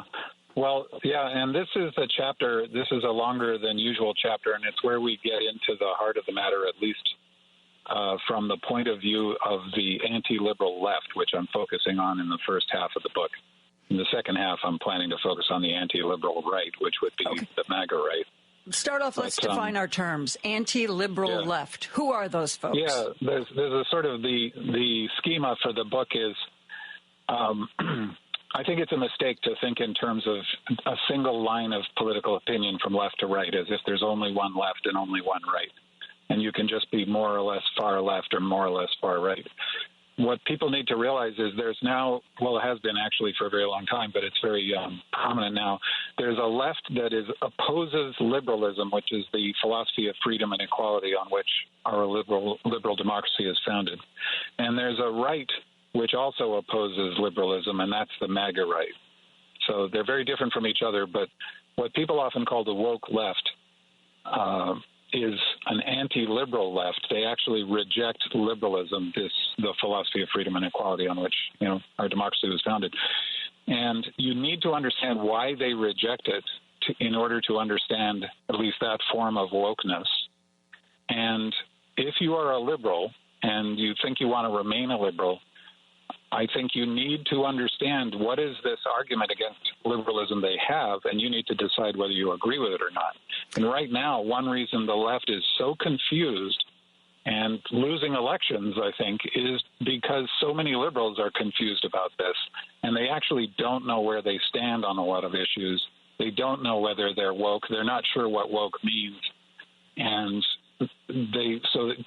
to the rest of the country, liberals look like maybe they don't stand for anything because they sure seem confused. So in this chapter, we get into the core of the woke left's anti-liberal argument? What is the core of their problem with liberalism, and how do liberals answer that argument?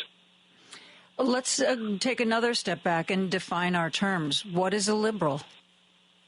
So at its most basic, a liberal is somebody, people think it's somebody on the left, but technically speaking, a liberal is someone who believes in liberalism.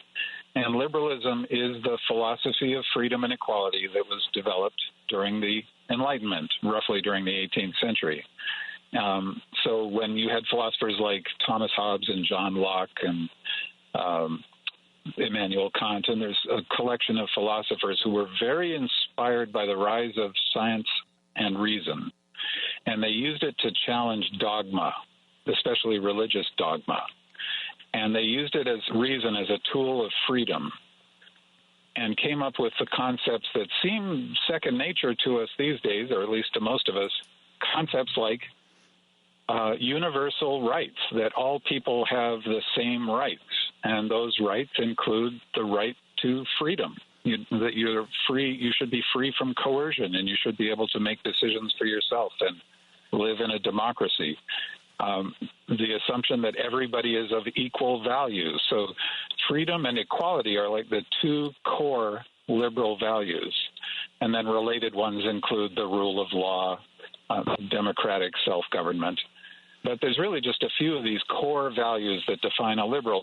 So, and these are the same values that Thomas Jefferson was quoting when he wrote, "We hold these truths to be self-evident," that all men are created equal and have these unalienable rights, meaning rights that can't be taken away from them.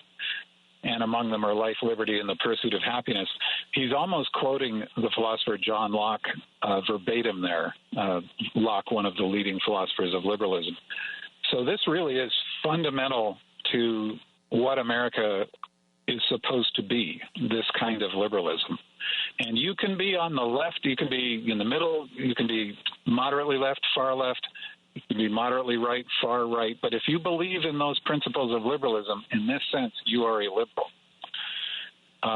But since the founding of the country, there have always been people who rejected liberalism, and at different times they've been more or less influential. And right now we're in a historical period where an anti-liberal left and an anti-liberal right are both very influential. So the anti-liberal left would be what's often called the woke left, and the anti-liberal right is the MAGA right. And the MAGA right in particular is hugely influential and extremely dangerous if you believe in democracy. But and the woke you left, also... far less so, but something that liberals need to understand because it confuses the left so much politically. Not the current connotations, but if you also look at the original usage of woke, I mean, what the original definition of woke seemed to me to be pretty much in line with the definition of liberalism. You were woke if you felt that we should have freedom and we should have equality and we should support those ideas. That's what woke used to mean. Yeah, and this is part of the confusion. So, yeah, the original use of the word woke was used by some black Americans starting decades ago. It's hard to find the exact origin, but one of the most famous examples that comes up a lot is the blues singer Leadbelly warns people to stay woke in a song called Scottsboro Boys about the trumped-up trial on rape charges of 9 young black men back in the 30s who almost got put to death and served a long time in prison on trumped-up charges of the usual crime of supposedly raping a white woman. And, you know, he said stay woke, meaning basically stay alert, you know, to the threat of this kind of injustice. And that usage of woke, it never became super popular in the black community, but those are the roots that's what it basically meant. It meant similar like wake up, you know, be awake, be alert to the threat of racial injustice. And that's perfectly in line with liberal values. I mean, liberalism is supposed to be about that. It took a long time for liberalism to fulfill its promise and extend equal rights to black people and other minorities, of course, but that's what liberalism is supposed to be all about. But people in what are now called the woke left, who come from a background of opposing liberalism and have a more radical view of what should be happening in society which they think really requires doing away with liberalism and with capitalism and the Western European worldview that comes out of the Enlightenment altogether, appropriated the word woke and redefined it to mean something similar, which means, wake up and be aware of injustice. Mm-hmm. But you must do that. You must become aware within this particular ideological framework. So this is part of the confusion. We're going to take a break, and I promise I will be quiet and stop distracting Spencer from Chapter 8 of the Liberal Backbone when we come right back after this. There's no excuse to miss Joan Esposito. It's number one on my stereo. Live, local, and progressive. You can listen to her daily at WCPT820.com on your computer or phone. This is Chicago's Progressive Talk, 820 AM, WCPT Willow Springs, and online at WCPT820.com, where facts matter. Joan Esposito, live, local, and progressive on WCPT 820. We are here to talk about Spencer Critchley's new chapter of The Liberal Backbone. And as promised, I am going to let him talk now, and I'm going to stop distracting him so we can actually get to what he's trying to say in this newest chapter. Spencer, I'm going to try to be quiet now. Please talk about the new chapter. No, actually, I think that was useful context setting, actually. It You're gives very people kind. an indication of why this matters. So I focus on the Enlightenment in this chapter. And this is one of those cases where, you may have thought history class was boring and irrelevant in high school, but boy, history is always there in your life right now. And, you really do need to know at least a little bit of history if you want to live as a free person in a democracy, because otherwise you get victimized by it coming back to bite you again. And this is one of those things that I think liberals really need to know about history. They need to actually know where they stand on the Enlightenment. And that's what I address in this chapter.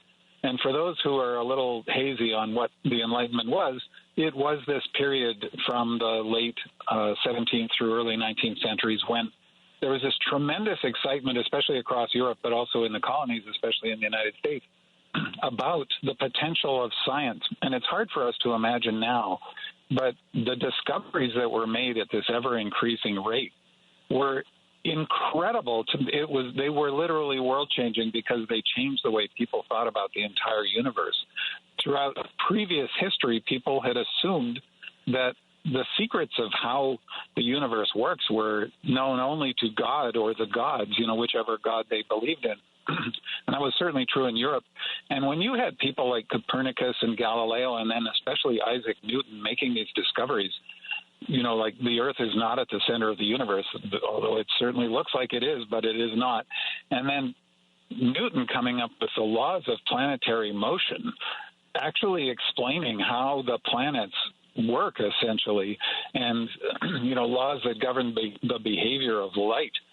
It was just so, as I say, world-changing to people. It caused them to rethink everything. And they thought, well, if reason is this powerful in the natural world, the world of physics, as we call it now, what they used to call natural philosophy, why don't we apply it to morality and politics and the rest of life? And that's really where liberalism came from, and the concept that people could have individual freedom and use reason to rule themselves instead of being told what to do by basically the king and ultimately by God. They thought the whole universe is built in this great chain of being with God at the top of the hierarchy, and then there's the King of England, if you're English, and then there's, dukes and earls and princes and magistrates and all that, and at the bottom is peasants. And basically almost everybody just has to do what they're told by the king or a bishop or a priest. And who would ever even dream of questioning that? That was literally unnatural. And so this is an incredible revolution in the core sense of the word revolution, meaning turning things over, this turned the world over. And out of that came the design of the United States. It was Enlightenment ideas that had Thomas Jefferson and the other founders so fired up, and they founded a country based on Enlightenment principles and some other influences, but that was at the core of it. As I say, the Declaration of Independence is a statement of Enlightenment philosophy. And same with the French Revolution. They modeled themselves after the American Revolution, but also the same sources, these Enlightenment philosophers. And from the Enlightenment, we get the modern world. And in addition to freedom, we got this incredible burst in progress where suddenly diseases were being cured and people were living longer, much healthier lives. And they were building railroads and steamships, and then there was electricity, and then there was airplanes. And there's enormous economic development. There was more economic development. There's been more economic development since the Enlightenment than in all of previous history. If you look at a graph of economic growth, it's essentially flat for all of history until you get to about the 1700s, and then it shoots up, and then by the late 19th century, it's like a vertical wall because of the incredible progress that was made. So, this all sounds good. Yeah. And that's the way the story has traditionally been taught in public schools, at least, that it's a story of progress. And starting with the Enlightenment, there was an enormous acceleration in progress that led to the modern world. Well, what we now call the woke left represents a tradition that emerged in the 20th century, essentially. You can trace it back further so that it's basically contemporaneous with the Enlightenment, but it really starts to take off in the 20th century of people on the left challenging the Enlightenment.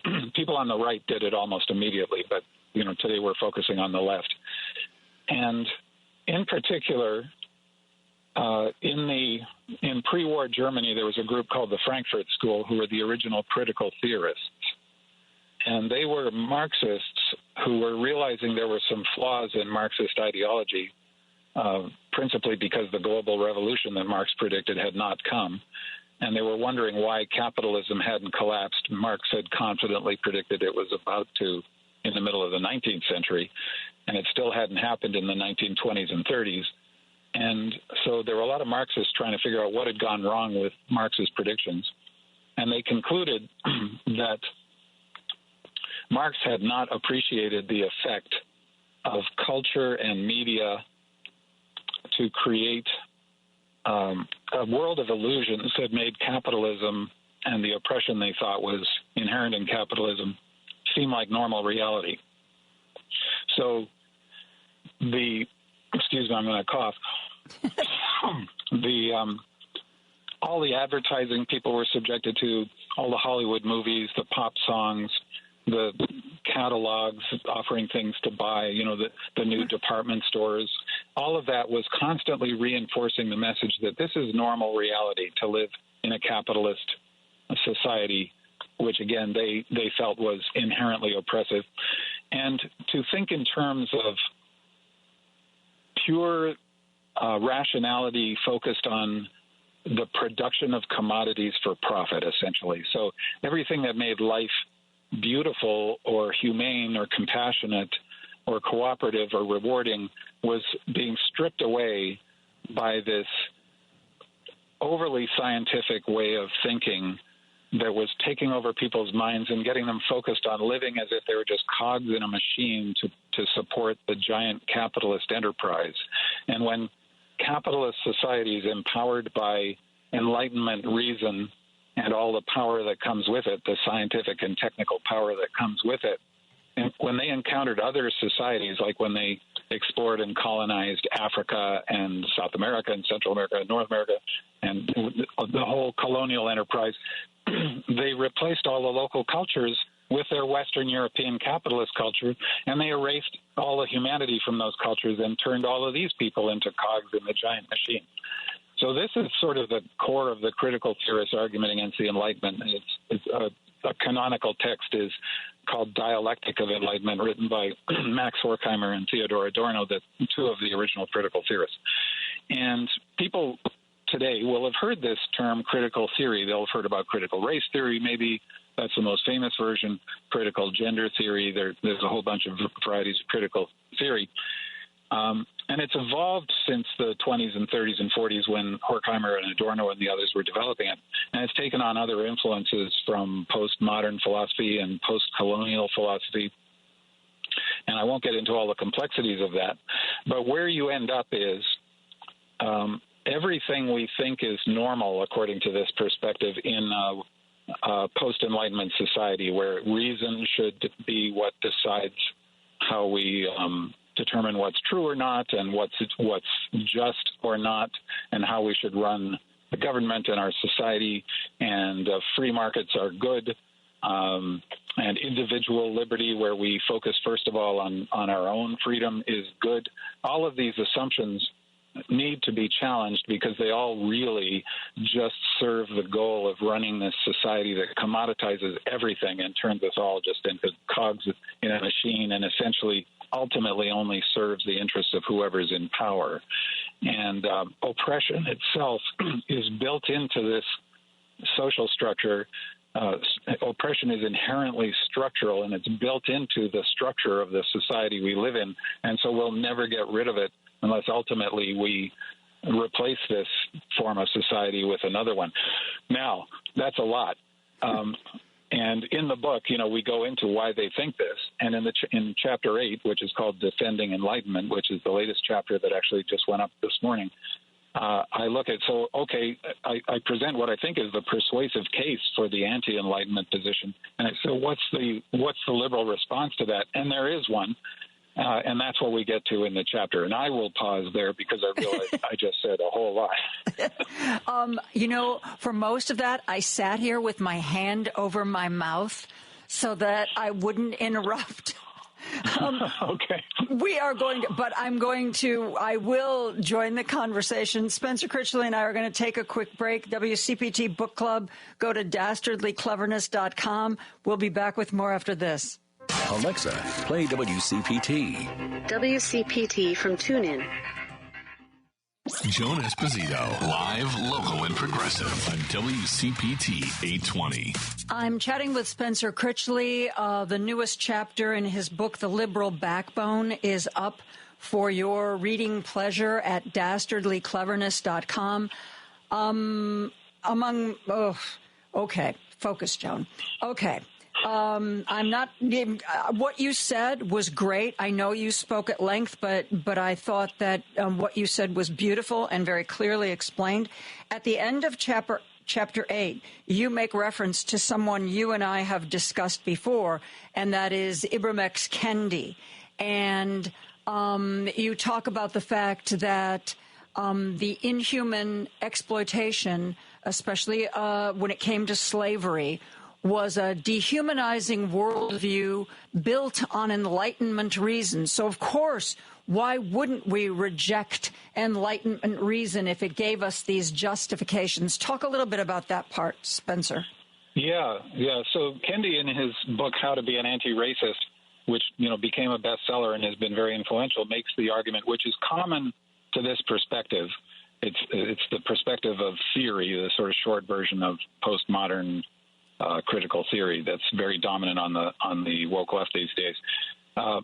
He makes the argument that so-called objectivity and reasonableness and empirical data, all of that stuff really just represents the interests of the white, wealthy European men who were the leaders of the Enlightenment and the Enlightenment philosophers, and they were really just building a system that served their interests in this industrializing world that was colonizing the rest of the world. So these values like objectivity and focusing on empirical data happen to serve the needs of industry really well. And when you colonize people who don't think like that, you not only conquer them with your more powerful technology, but you set about telling them that their way of thinking is primitive, and you re-educate them to think like, rational, science-oriented, capitalistic Europeans. So a lot of liberals, don't think particularly ideology, and they're unfamiliar with this history, which is not typically taught in schools. It's taught a whole lot in a lot of our leading universities, which is one of the ways it's become so popular in some circles and come to dominate the woke left. But the average person, is not really familiar with this way of thinking. And a lot of people run into it for the first time when they read a book like How to Be an Anti-Racist or some of the other books that have become popular in the last few years. And it sounds persuasive because when you think about, it is possible to think about everything in terms of cold, hard facts and logic that is had all the humanity stripped out of it. And capitalism can be that way for sure, where you just look at people as numbers on a spreadsheet and you fire them without a second thought because, you must serve the quarterly profits monster. And there are lots of people, including people who are enthusiastic capitalists, who will readily admit that capitalism can be really cruel or at least heartless. So a lot of people find this persuasive because perhaps they haven't really thought that much about it before. And Kendi can accurately point to a lot of facts, like a lot of Enlightenment philosophers had racist opinions. You were just talking a little while ago about Thomas Jefferson, who, all men are created equal, except I'm not freeing my slaves till after I die. Yeah. Well, and he actually thought he was aware that he was behaving as a hypocrite. He knew slavery was wrong. At the same time, he also thought that Africans were inferior to Europeans, which was a common belief at the time. And that had a pseudo-scientific justification from Carl Linnaeus, one of the early botanists who came up with the classification of life forms that we still use. And he classified Homo sapiens into different varieties, and he ranked Homo sapiens africanus at the bottom of the list and claimed, pseudo-scientifically that Africans are inherently lazy and sneaky and all of these things. And then other people cooked up religious justifications. And the religious and scientific so-called justifications were used to justify the enslavement of Africans.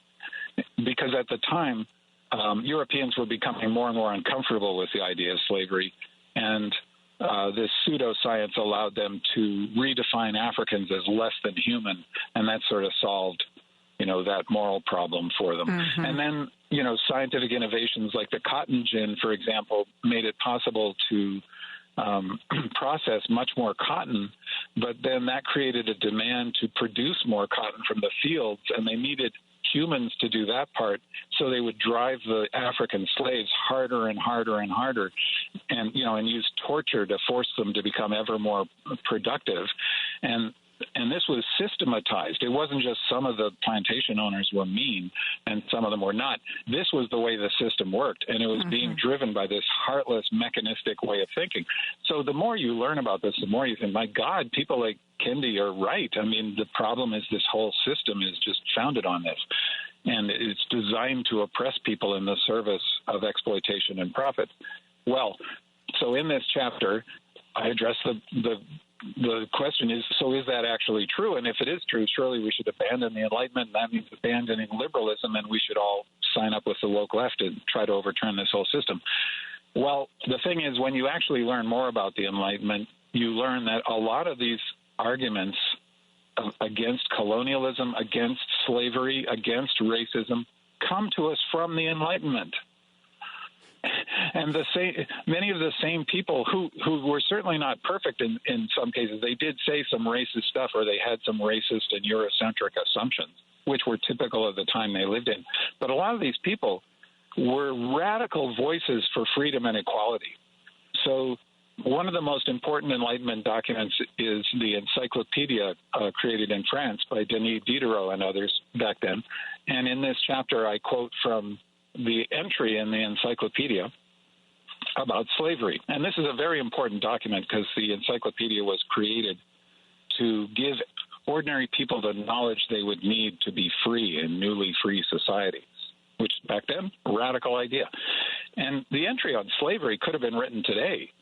And it's just incredibly forcefully against slavery and against racism, and making a very powerful argument based on universal Enlightenment rights of freedom and equality.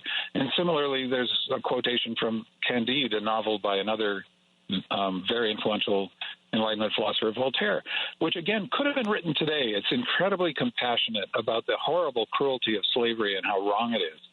And when you go through the case against the Enlightenment and then actually study what people were writing and saying and doing in the Enlightenment, well, the case against the Enlightenment kind of falls apart in my view. And you realize that,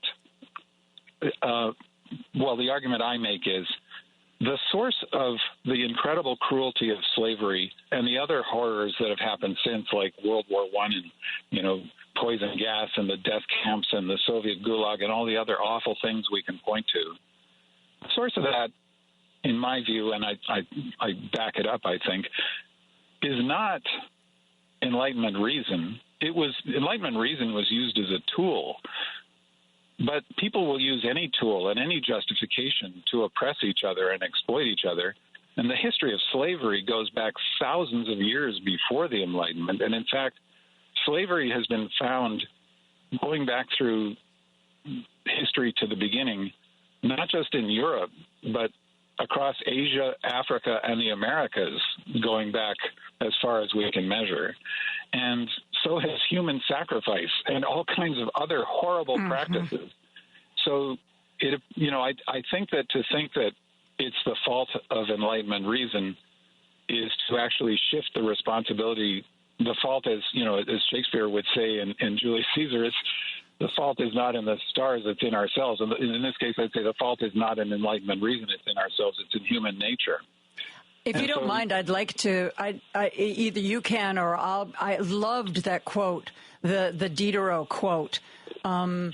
This buying of Negroes to reduce them to slavery is one business that violates religion, morality, natural laws, and the rights of all human nature. If commerce of this kind can be justified by a moral principle, there is no crime, however atrocious it may be, that cannot be made legitimate. Men and their liberty are not objects of commerce. They can be neither sold nor bought nor paid for at any price.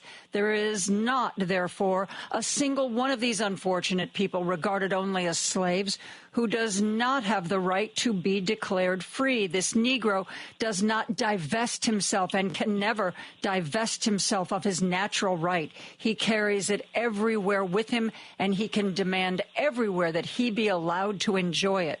And this is part of that encyclopedia published between, 1751 and 1772.